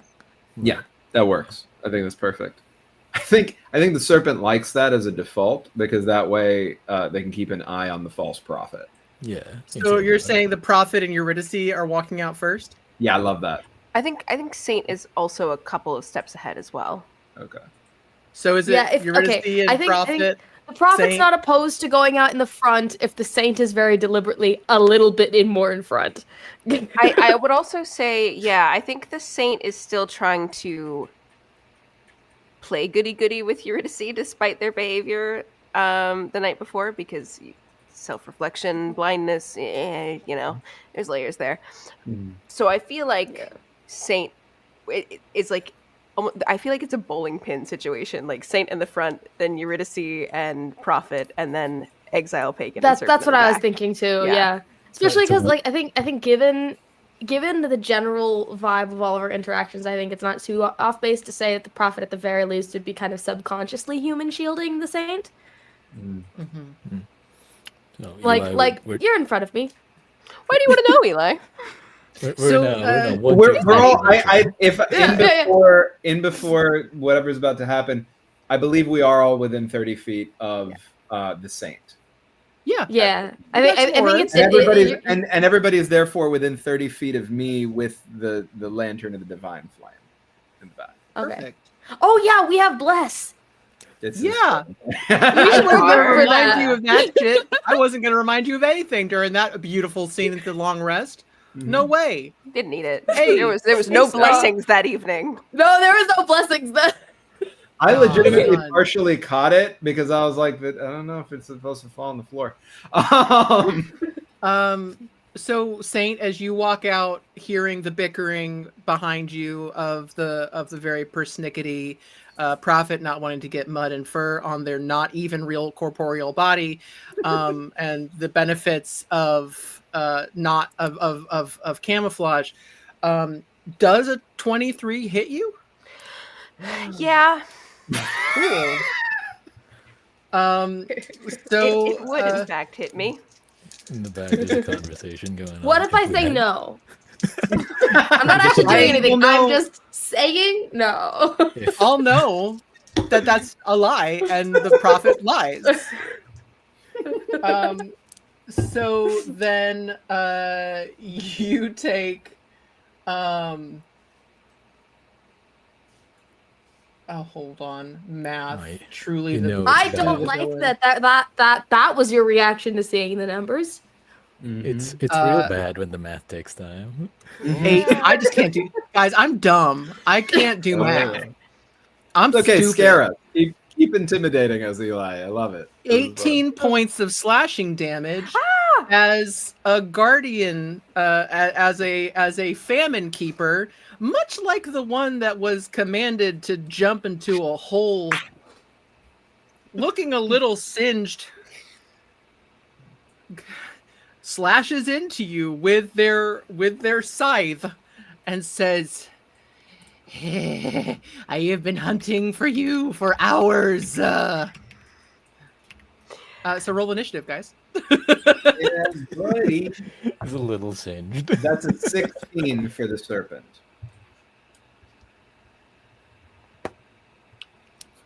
All right. That's a natural 20 for the pagan. I also rolled a 16.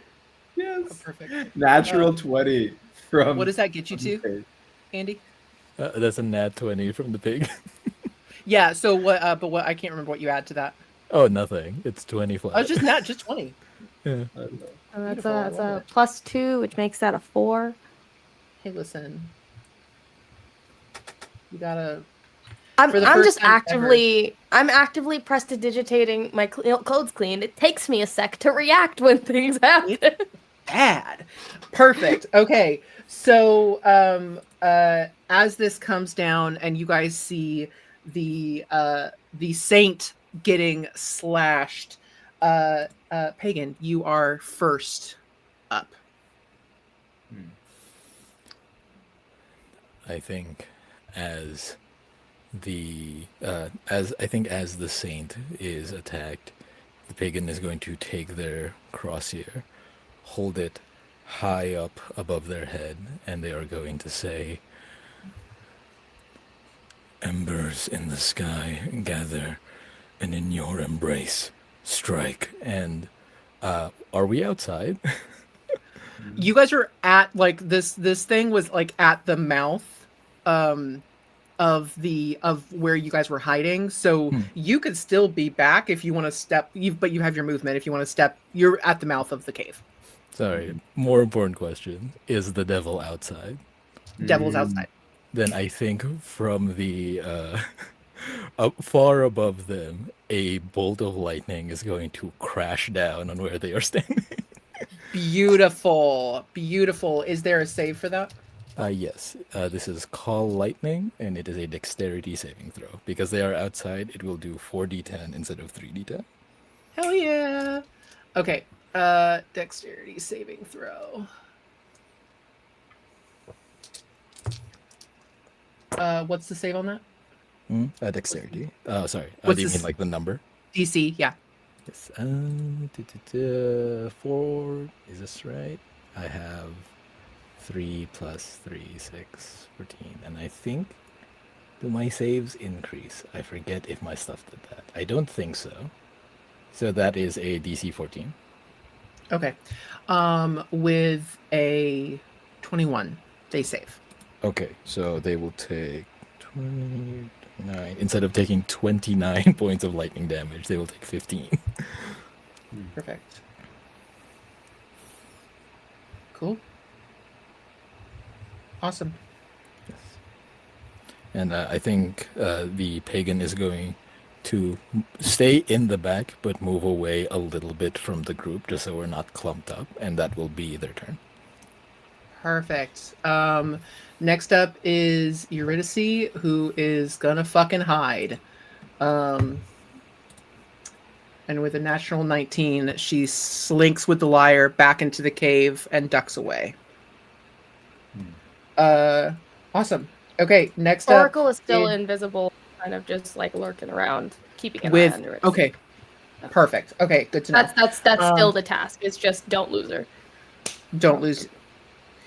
Yes, Papa. Okay. Papa. Next is the exile who was in close to the back. So the exile is going to use pull out a black horn from their quiver and let loose. Let's see if they can. Let's see what you can do, buddy. Come on, man. Hell yeah. That is a 21, which hits. Perfect. Okay. Guys, I hate fighting myself. I'm bad at it. D8. I didn't get my D8s out. I have too many dice. That's not true. There's no such thing. All right. So that is piercing damage. And then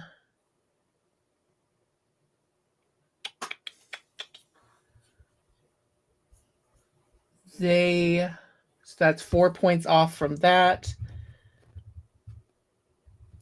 And then as a I should have done that first. Sorry, guys. Hunter's mark on the bonus action. Hunter's mark on that. So they've got that for next time. They're like, they were too distracted by the slashing to be smart about it. So they go, oh, fuck you. And so they're gonna stay back a little bit. Okay. Probably Serpent next. Saint and Serpent. I'm assuming Serpent has the better dex. Oh, absolutely. Yeah. Yeah, +5. +1. Perfect. Okay, Serpent and then Saint. Cool. Or you guys are on this kind of the same initiative, so if you want to, I will also allow you guys to move at the same time. I will let you guys switch that if you ever want to do that. I will say, thank you. I will say actually that given that this entity hunting us attacked the Saint first, the Serpent's going to look to the Saint for a moment to see what you need. I think as soon as the Saint feels the pain from the slash hit their body, whatever pity was in their eyes looking at this fiend has been replaced with a need to see it be destroyed. Okay. Let's see.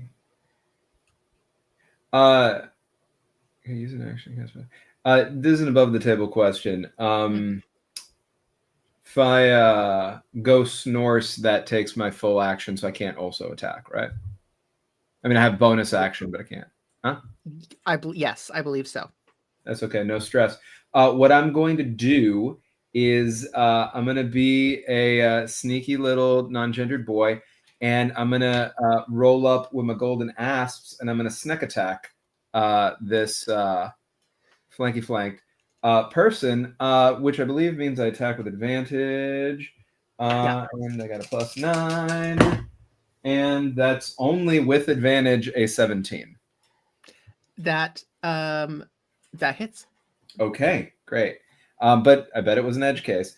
Was Yeah, I believe it. All right, so that's 1d4 plus 1d6. So 1d4 piercing, 1d6 poison, plus 4d6 on the snack attack. So that is going to be 1d4, 5d6. I believe that's everything that I can apply to this. Okay. Let me take out my d6s over here for this purpose. While you do, I'm so sorry. Yeah. Anna, I need you to roll me a con saving throw. DC Heard. 15. Heard. 4, 5. All right, these are the d6s. And then I'm going to roll the d4. 18. The d4? Okay. Good. The d4 was a 4. So that is going to be, where is this? 4 piercing, right? It is going to be 5 poison specifically, and then the sneak attack is another 13. So there's going to be a total of 18, 22 damage. Okay. 4 piercing, 5 poison. 4 piercing, 5 poison, and another, what was it? It was 22. So another 13 from the sneak attack. Okay.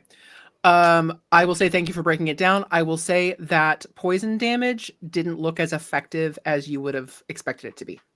Copy that, and that is very good to know and clocked.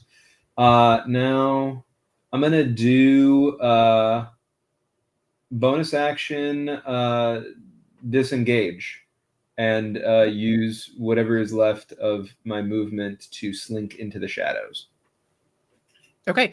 Okay, perfect. You passed that con save, by the way. Thank you very much for that. Saint, so you're good there. And that's it for the serpent's turn. Saint, it's your turn.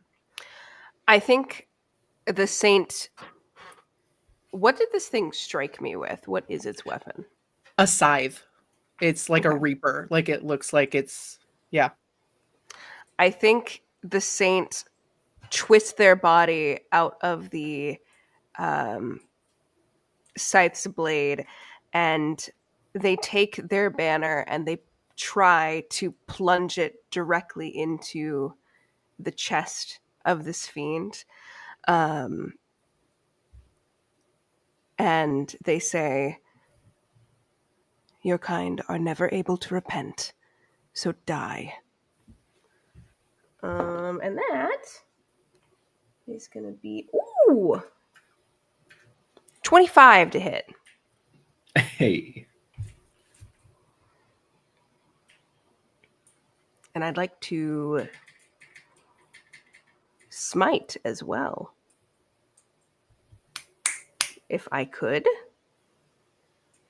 Definitely. Okay. Hits and smites. Let's go. Excellent. Let me do math. That's my Guys, enemy. math.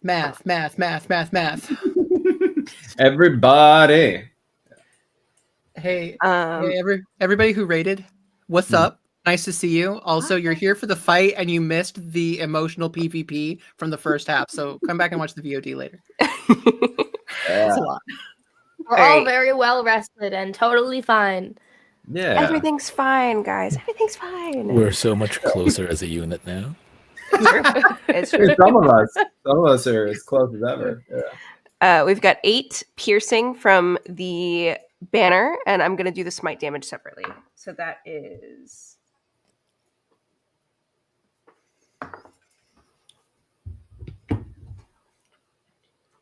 14 radiant damage from smite.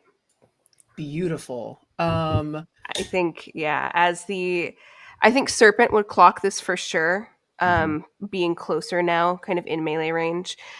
As the banner becomes sullied, as it pierces through this devil, something within the saint looks satiated, but only a little bit. I think it's a flash of satisfaction and then a hunger that twists their expression, wanting to see this devil writhe more. Okay. And as that dark blood stains the banner, you all feel the loss of bless. No longer blessed. We didn't remember it for the entire first half, and now fuck you. We don't gotta. Perfect. Now you don't get it at all. Yeah. We can't have nice things. Anything else, Saint, that you would like to do? Any movements, bonus actions, anything like that? No, I don't think so. Perfect. Okay. Next up.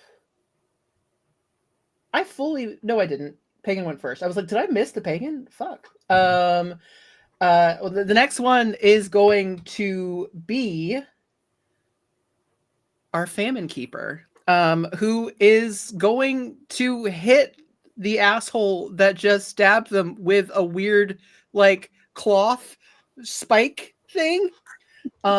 So they're gonna hit you. What's a banner? I don't get it. I'm not stupid. Hit me with something that makes sense. They're so confused that they rolled a nat 1 on the first one, so that definitely doesn't hit. Yes. What's a banner? That's the wrong dice. I'm not using. That's the good boy dice. Just let me hit you. Exactly. Come on, you lit me on fire. You peer pressured me into jumping into a fire hole. Also, everyone point and laugh at me because I forgot that I have extra attack. So point and laugh at me. I forgot. Hey, It's okay. If it makes you feel any better, I was looking at my sheet now and I was like, oh, I should have been rolling with advantage on perception checks that rely on sight the entire game. Right. Look, cool. The only reason that my turn's about to make any amount of sense is because I've been able to look at my character sheet this entire time. So, like... yes. While I get roasted, I learn. While you were busy making fun of me, I hit the books. Listen. I studied the tomes. Does a 22 hit you, Saint? I heard 20-something, so yep. 22. Yep. Okay.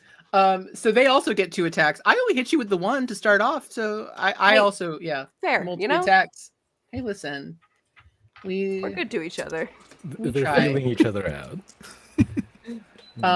Which is going to be 15 points of slashing damage, and go ahead and make me another Constitution saving throw, DC 15. Beautiful. Okay, we're good. That is a 21. Perfect. Once again, you succeed on that. Amazing. Okay, so that's 2 attacks on you, and they whiffed the 1, and then they did that, so that's their turn. And then, last but not least, Prophet. All right. I think Prophet's like a little slow on the uptake because they've been like, I don't want my clothes to get all dirty, right? And they clock kind of all of this action, and this light sort of like courses through them, top to bottom, out through their arms, and they kind of like, and through their staff, through their arms, they're going to be eldritch blasting the hell out of this thing. Nice. With the two beams Let's go. of bet. Okay. That's a hold on, math. 27 to hit and a 26 to hit. Both definitely hit. What do your Eldritch Blasts look like?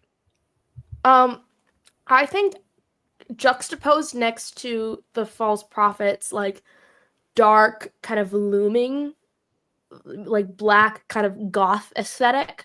The energy is searing white, in an almost kind of beacon sort of way of like you see it because when it's used, it's intentional, and so it's just this bright white kind of energy wave that then ends up channeling into just this beam of like iconic light, that is gonna hold on. It's gonna be okay. Dice are being nice to me. This is nice. This is really nice. Okay. That's the first beam hits with hold on. My brain is struggling real hard with math. Go to school, kids. Math is hard. 7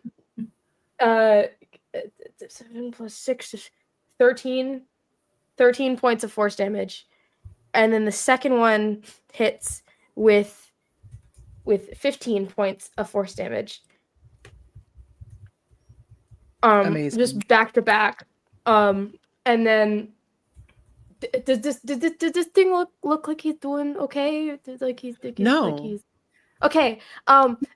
There's kind of a kind of supplementary wave of like and then like a third, as I'm going to use my righteous fury to just kind of whop him with 14 damage because I can. Shit. Mm-hmm. Yeah. And then I'm gonna kind of like,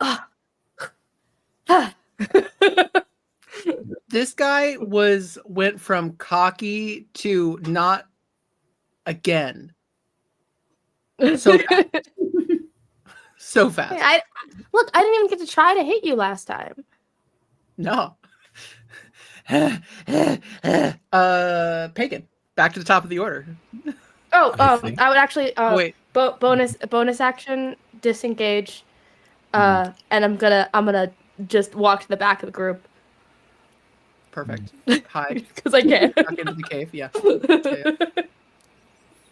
Valid. I think the pagan, as they command the storm with their crosshair, they see the saint standing next to this thing, that banner bloodied, and they know how easy it would be to catch them in the blast. And I think it takes a significant amount of willpower to make sure that they're not, as another bolt of lightning strikes the ground. And I think, Andy, you have got to wisdom saving throw, my guy.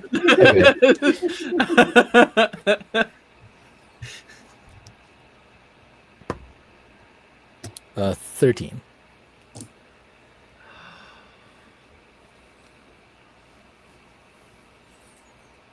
Okay. I think it's close enough that like it doesn't hit the saint, but it like they can feel it. They can feel the energy. Yeah. Some of the sparks like glide on the banner. The static kind of like reverberates on their hair a little bit, makes it stand up on end. And I think the serpent, who is very close to where the pagan is right now, sees that took a significant amount of effort and willpower not to do.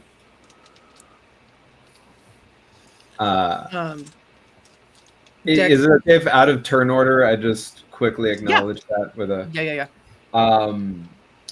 So look over at you to check in, and don't think we're terribly far away from each other. Eli, if it's okay for me to be a little bit close here to say something. Yeah. Quietly to you, I say, I'm with you no matter what. And then I go back into the shadows. And I think with a deep breath, that arc of lightning does curve to only hit the devil. It's the Perfect. same dexterity saving throw. It was 14. Yeah. They don't save, so they are on their last leg and struggling. So what's the damage on that? 21 points of lightning damage. This famine keeper, it's not to make it silly, but it's like their body lights up. Like it is like it's like you could it's like Looney Tunes. Like it is fully like you can see their bone structure. Like it and then they burn from the inside out and turn to ash. And you guys are out of combat once again. Hey. The saint. Oh, go ahead. I am immediately re-prestidigitating my clothes clean.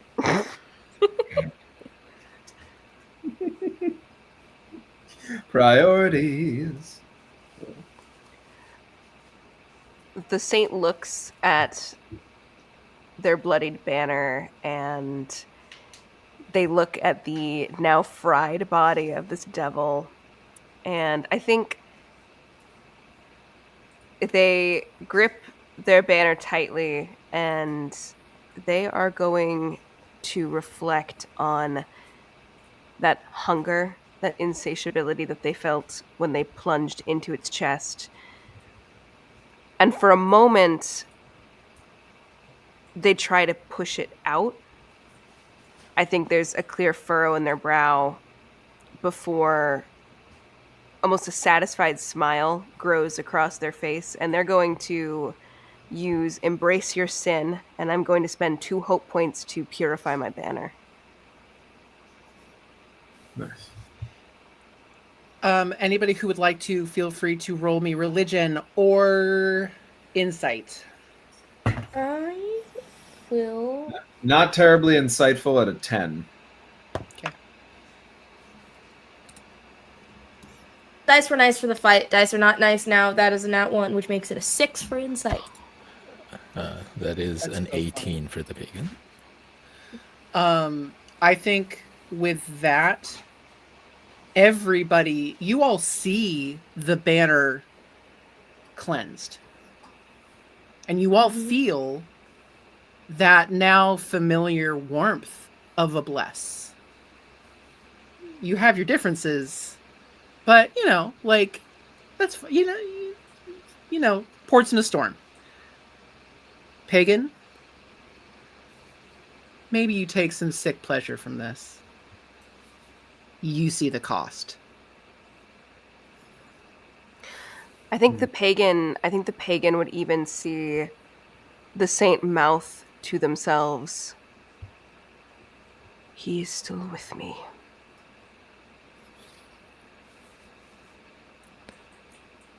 And the pagan, with all the reason they can muster in their mind, is going to end concentration on the storm that looms above them, so that the thoughts gnawing at the back of it don't find anything to purchase on.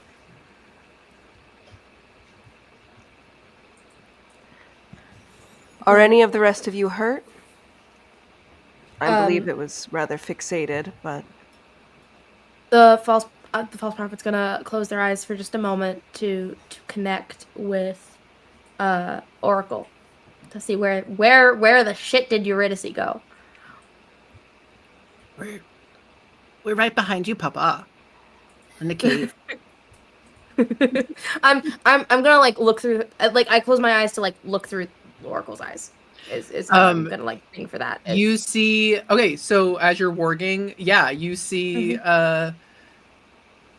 kind of looking up at Eurydice, who is like tucked to the side, like watching, like kind of peeking. Now that the sounds of battle are done, but you can through his eyes, through their eyes, you can see the entrance of the cave. They see you guys. They're not far.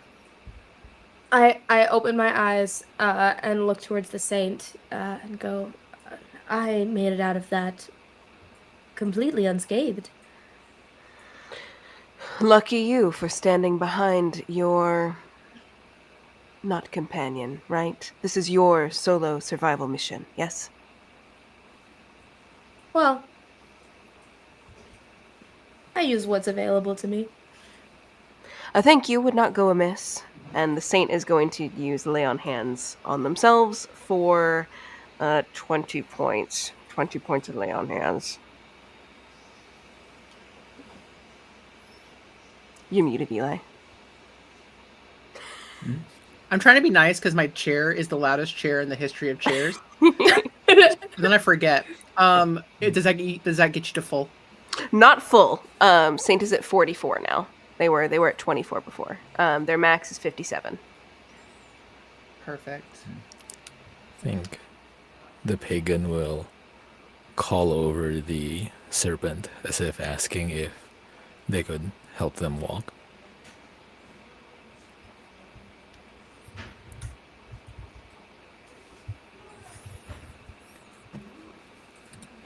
Uh-oh, we're losing Danny. I'm Okay. back. No, don't worry. I'm back. I'm sorry. I just couldn't catch that. Okay. I think the pagan is going to call over the serpent as if signaling to ask for help walking. 1000%. At your side immediately. Friend, I'm sorry. Something has changed. I find my mind muddied, and I fear that control might not always be available to me. Sometimes control can be a trap. But I think I hear what you mean.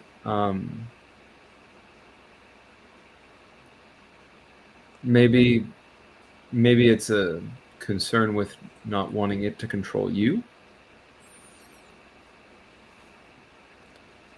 This thing that you have to carry. This burden that others, looking over at the saint, have put on you through no fault of your own. I'm sorry you have to carry that. You shouldn't have to. You don't deserve that. But you're not alone. Thank you. I do, however, think that you're wrong about one thing. Mhm. I must carry it, because no one else will.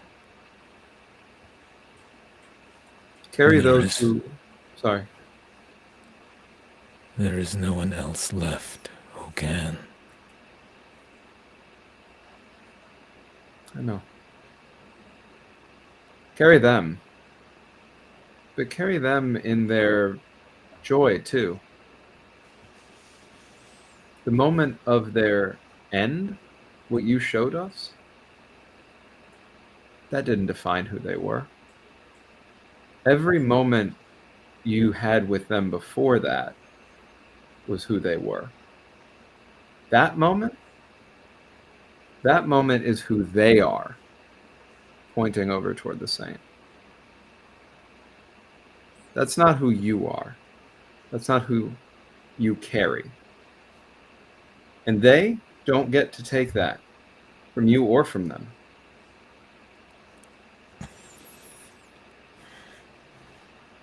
It's your choice. When I told you before that I'm with you no matter what, I'm with you no matter what. You lose control, let's lose control. On your terms. Because it's what you want. Not because of something someone else did. Not because of what someone tried to take. For whatever reason.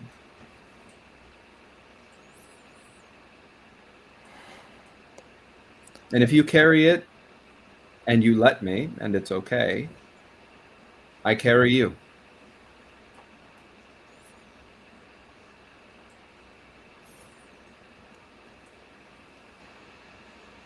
Then might I ask you for a promise? The answer is already yes. And I think the pagan is going to rest their hand on the serpent's shoulder. Then I beg that you make it out of here with me, such that I might tell you their names, and so that someone else will remember them. And because the serpent agrees to this promise, I would like to give the serpent, I would like to see how much hope the pagan has, how much hope the serpent has, and I would like those two numbers to be equal. Okay. Roll me a it's insight or medicine or nature, either one of those three, with Okay. advantage, because I imagine that the serpent would do this. I don't know. Serpent, would you do this willingly? Would you, or would you try to obfuscate this? No. I'm going to take this. But what I will say is that if I feel any more than an even split push my way, I'm going to push some hope back. Not rejecting the hope I'm given, giving new hope from another hand. Okay. So, Danny, how much hope does the serpent currently have? I thought 21, but I'm pretty sure my sheet says 20, so I believe 20. Pagan, Okay. how much does the pagan have? Okay, just a sec. It's difficult to count this circle. It's I there's missed it. 30. It's 33, Okay, I believe. so I have 31. So between the two of us, that's 51. 51. So I will keep 26 and leave the serpent with 25. Yeah. If that's There you possible. go. Well, and if you Absolutely. don't mind flavoring it this way, Yeah. I think that as you are pumping hope in through my shoulder, and the question of that last bit of hope arises, regardless of what the pagan's answer also is, which I'm not seeking to negate, there you do feel a bit of a reaction from the serpent, pushing a little hope back to make sure that that extra bit stays with you. As it stays, the pagan is going to say, I do not know if I will lose myself to whatever this is. But I do know that I cannot lose you.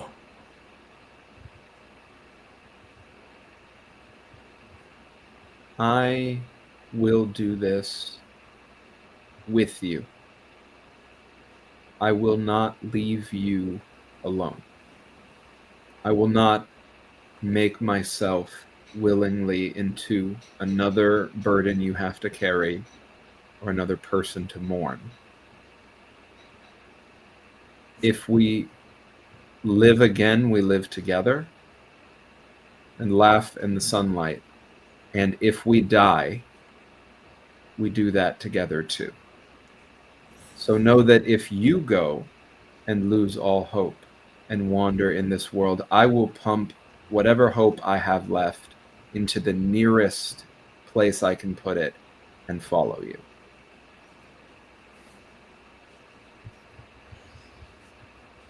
I would like definitely fish 1 second. I would like you both to roll me a wisdom saving throw.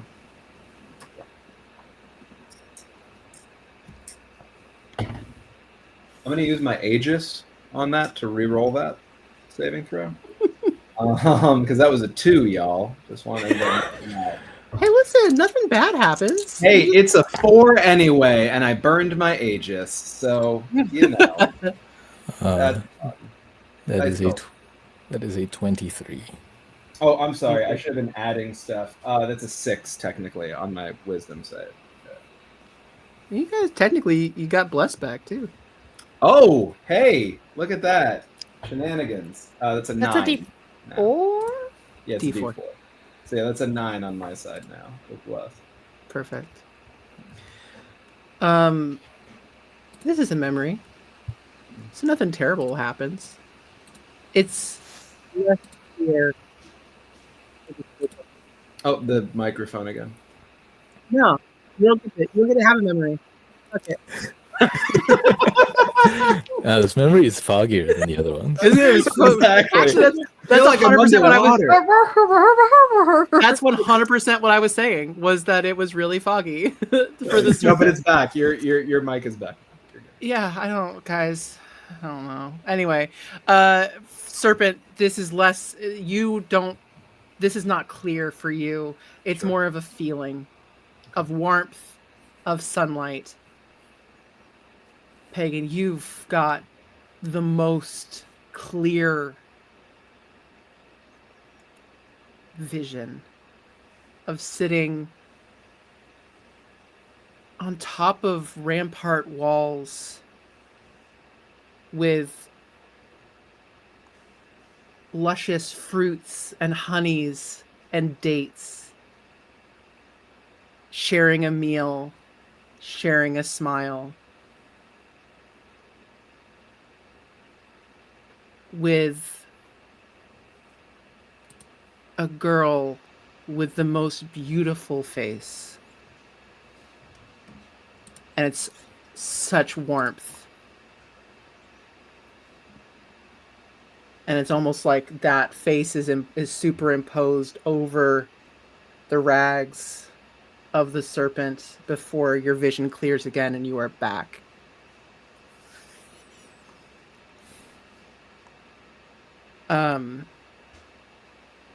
Fish, Prophet, what would you like to do? I would like to ask how loudly the pagan and serpent are having this conversation. Up to you guys. Were you keeping that fairly soft? I feel like the idea was that it was pretty quiet. Yeah, I think so. That was the intent. Okay. Would it be okay if the prophet is like watching the interaction from afar, kind of getting this sense of just vague sense of like camaraderie and togetherness? Yeah, Or go ahead and is roll. that roll like, even if there's no perception. details gleaned from this conversation, there's something I'd like to do Yeah. with that input specifically. Roll So. perception, absolutely. Okay, cool. 19. Yeah, I think with a 19, pagan and serpent, go ahead and roll me deception just to like keep to fix your face. I'm totally fine if like there are no like details that are gleaned over. It's more so of For like sure. that vague kind of sense of togetherness and camaraderie Yes. and kind of like support that I would like to bounce off of here in a minute. So. 21. Perfect. 13 for the pagan. Okay. So this is really helpful. So you absolutely do see camaraderie. I think specifically though, you see kind of an open distress from the pagan.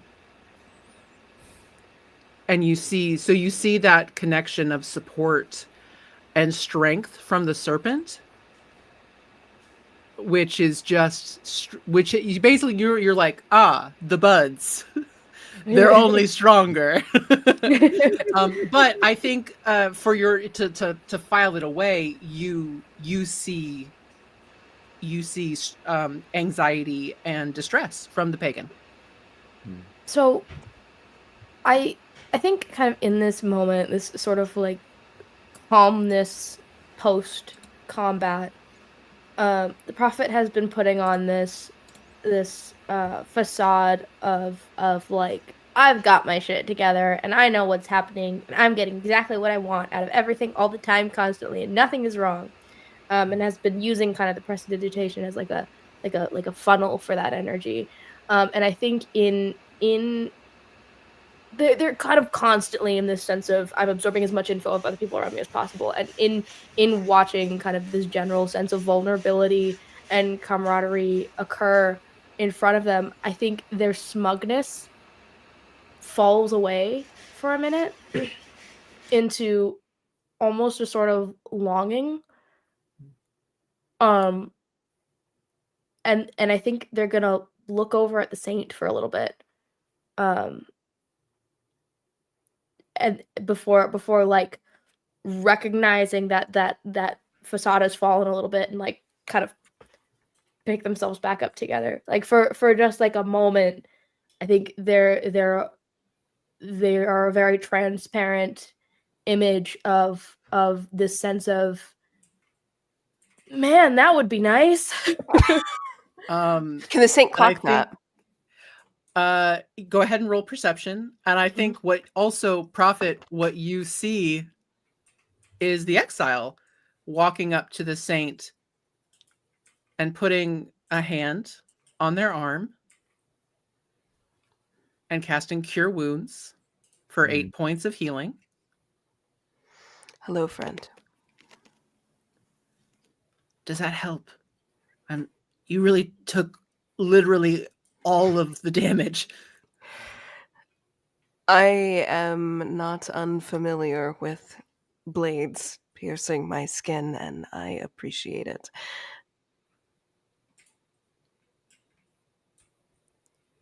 It certainly doesn't feel as, well, sharp anymore in my gut.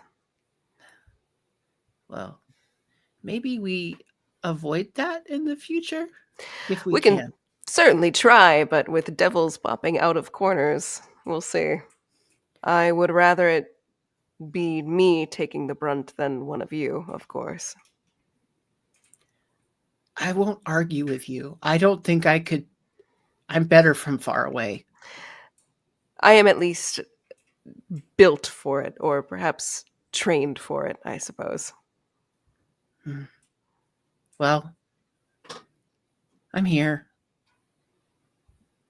Thank you, friend. And what'd you roll on that perception check? I rolled a 14. Go ahead and roll. Prophet, roll me a deception check, please. Can I roll it at disadvantage? Because Please. I don't think this is a voluntary. 100%. Yeah. What's it Yeah. called? Yeah. It's going to be more about the timing. Well, I'm kind of glad that I imposed disadvantage on myself, given how I would like this to go, because one of the dice was a natural 20, and the other one was not. Missed connections. Deception. It's a 14. Okay, I think that it's about. I think that was like equal. So, I think that, Saint, I think you do catch it. You catch, but the way you catch it is almost more infuriating because it's a glimpse, it's a hint, it's almost a mirage of emotion. I think they think about the prophet's conversation with them the night before everything went crazy.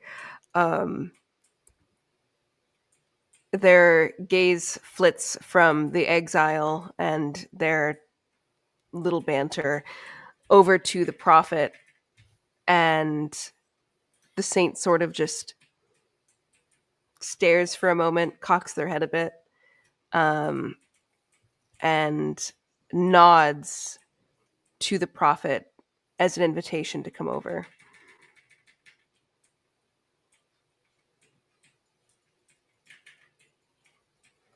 Quite a number on this beast,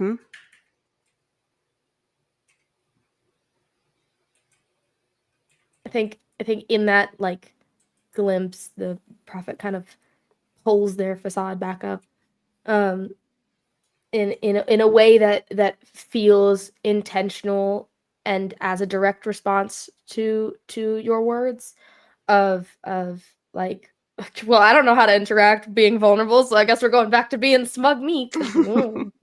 Coping mechanisms. And just kind of goes, you're welcome.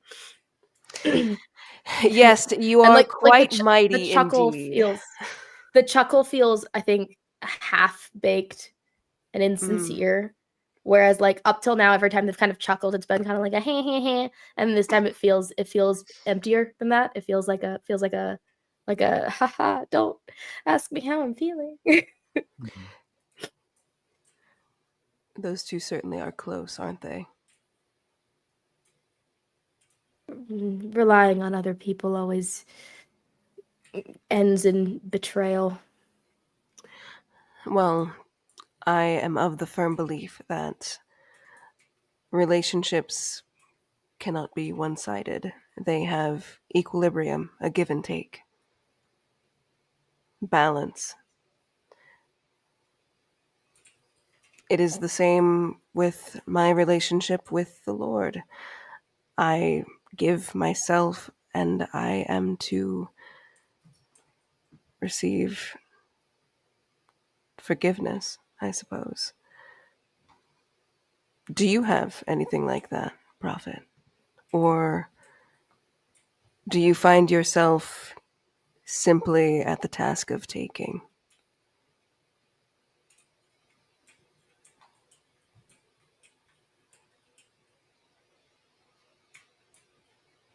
No one's ever looked out for my interests except for me.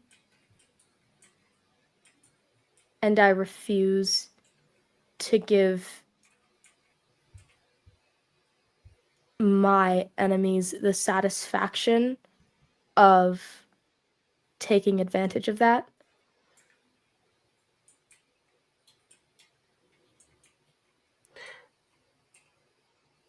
I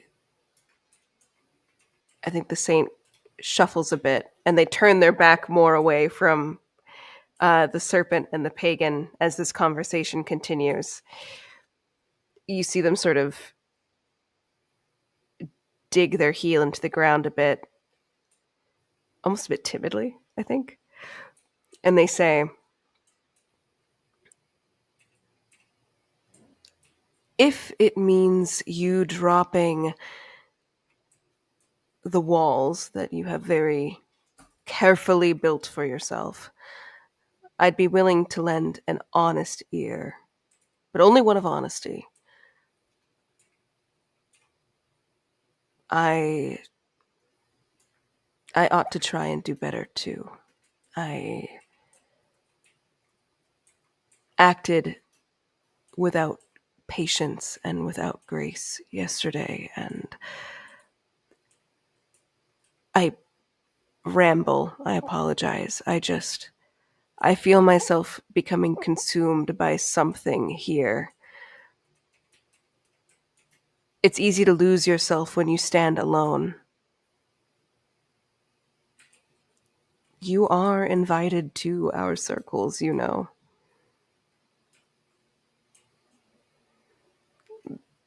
I know that I get along with them, but I understand that the serpent can be an earful. But they are kind. And sometimes, even if it is not trust you can glean from someone, kindness can be enough. Kindness has always been a lie.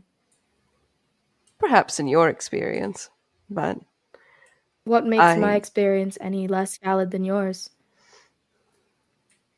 Not saying that it isn't.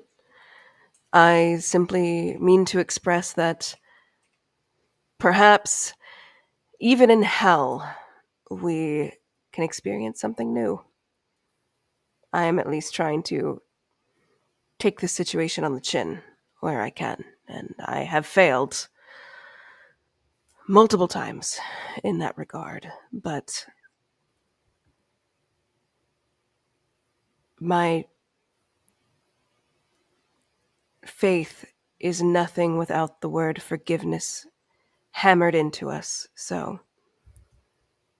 I'm trying to forgive myself too, even if it feels unearned.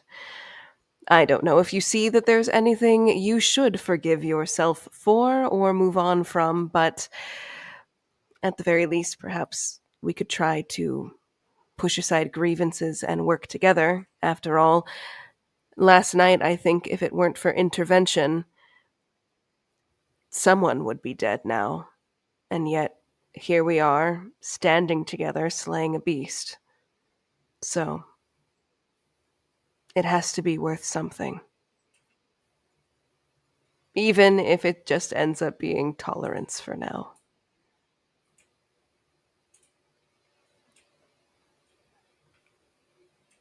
I accept tolerance for now. Tolerance is a close cousin to kindness. I think that breaks the tension just a smidge because the prophet goes, huh? And you watch as their gaze kind of has been on your face, has been like analyzing the sincerity in your words specifically, like you lying to me, like that's the energy of like how they've been, and they kind of let their gaze fall to the ground and then over to just kind of see the pagan and the serpent talking to each other, and just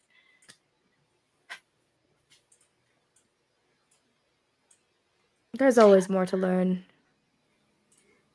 There is. One day I'll get it right.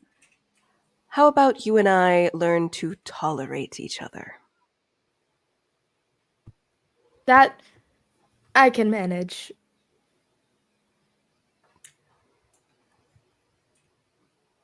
I think at just the end of this, I think throughout most of it, the serpent wouldn't have noticed anything because the serpent doesn't care. The serpent's in the sunlight, right? That's the pagan. Mm-hmm. I think at the end of this, the sunlight darkens a little bit, seeing the false prophet and the saint saying something with body language that is not as tense as they would like, and turns quietly to the pagan and says, "When we do make it out of here, I won't be able to speak, but I'll always listen. I hope that's enough." I think when we do make it out of here, you will be surprised just how much of you I can hear. Let's move. Yeah. And I think before the moment fully passes, the pagan will say one last thing as we're leaving. And he's just very quickly going to say, you know, I think my mother would have liked you.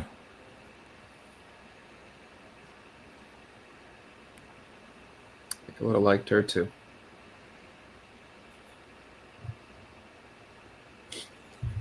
Is it safe to come out? I mean, you guys have been standing there talking in very hushed tones for so long.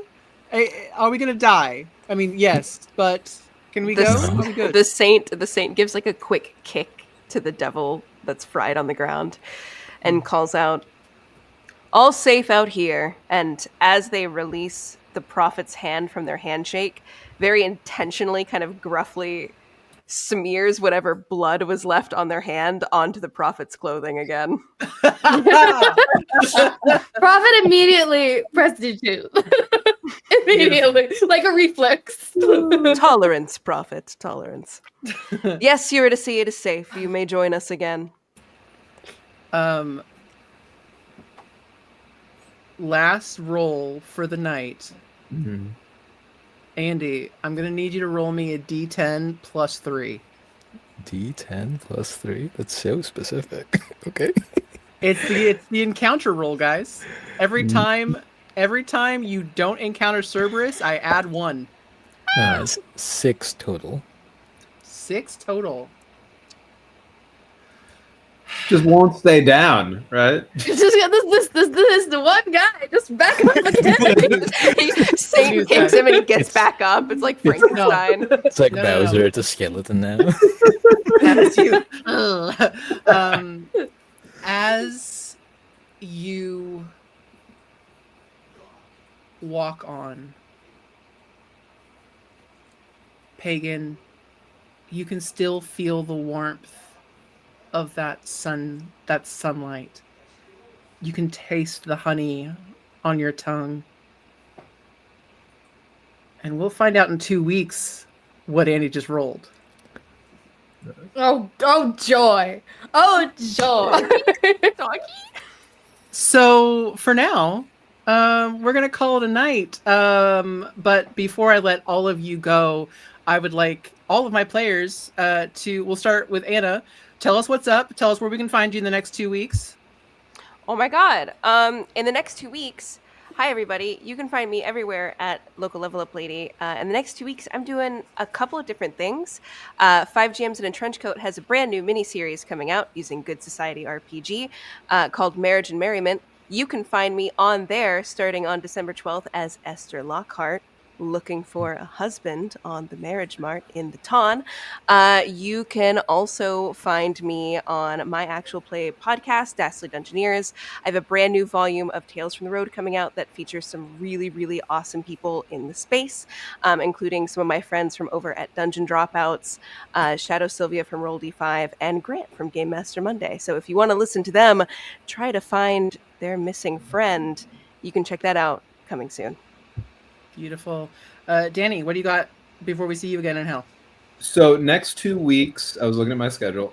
Next 2 weeks specifically, I have on Tuesday, December 9th at 11 a.m. Eastern, so whatever that means, Eastern U.S. time.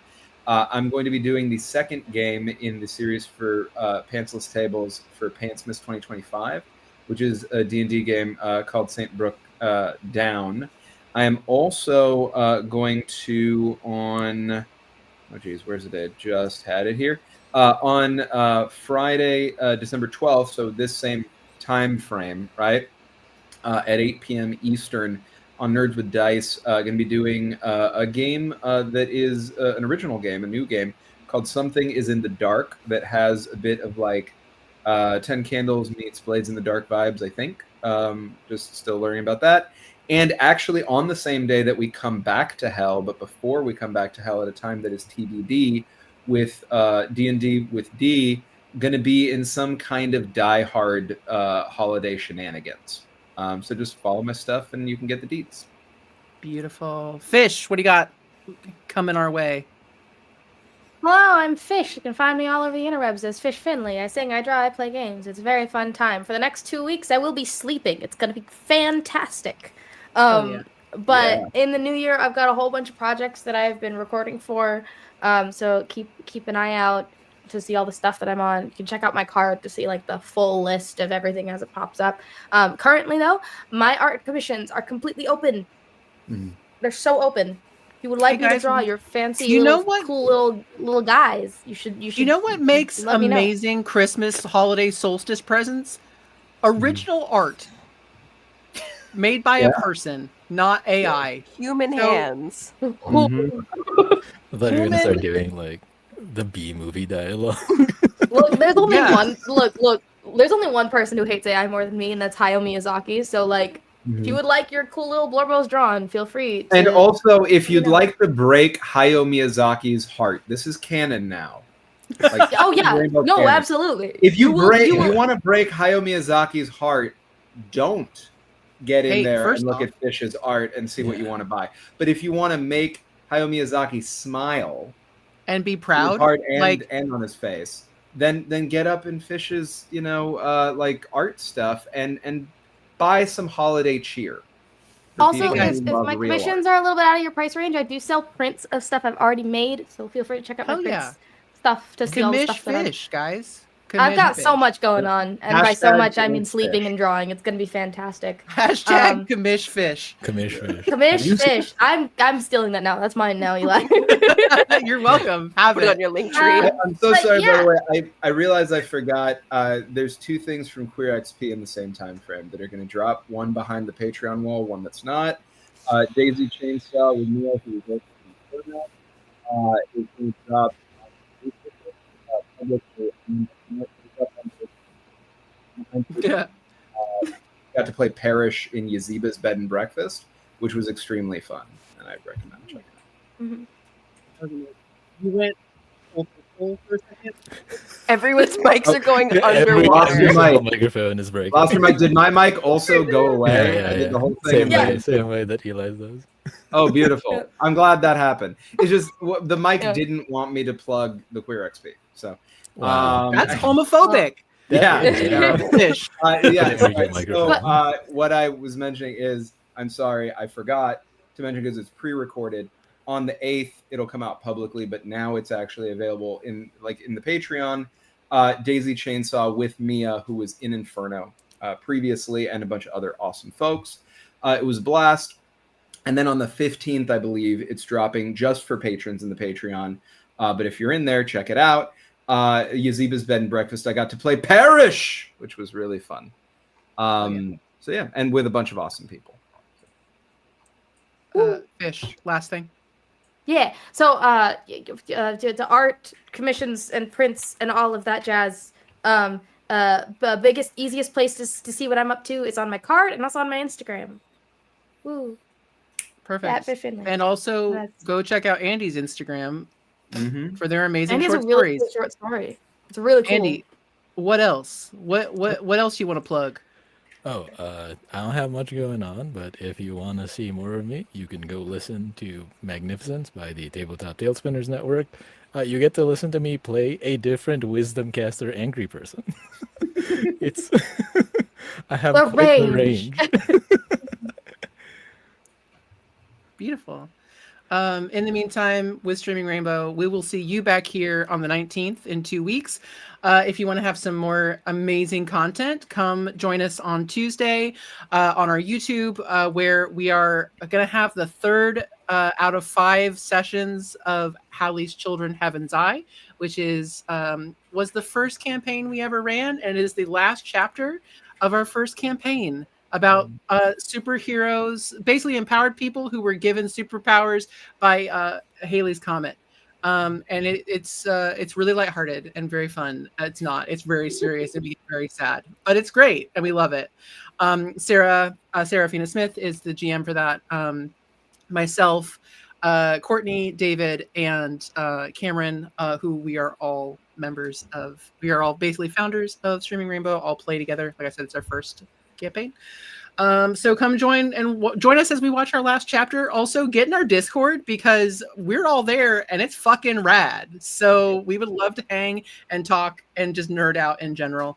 In the meantime, I message in there anytime I try to roll out all the nat ones of my dice. So if you would like to join me on my attempt to exercise the demons from my dice, come to our Someday it'll dice work. jail channel where Someday it'll work. Today I On it. caught them. Today I caught the 2 nat ones that you pre-rolled.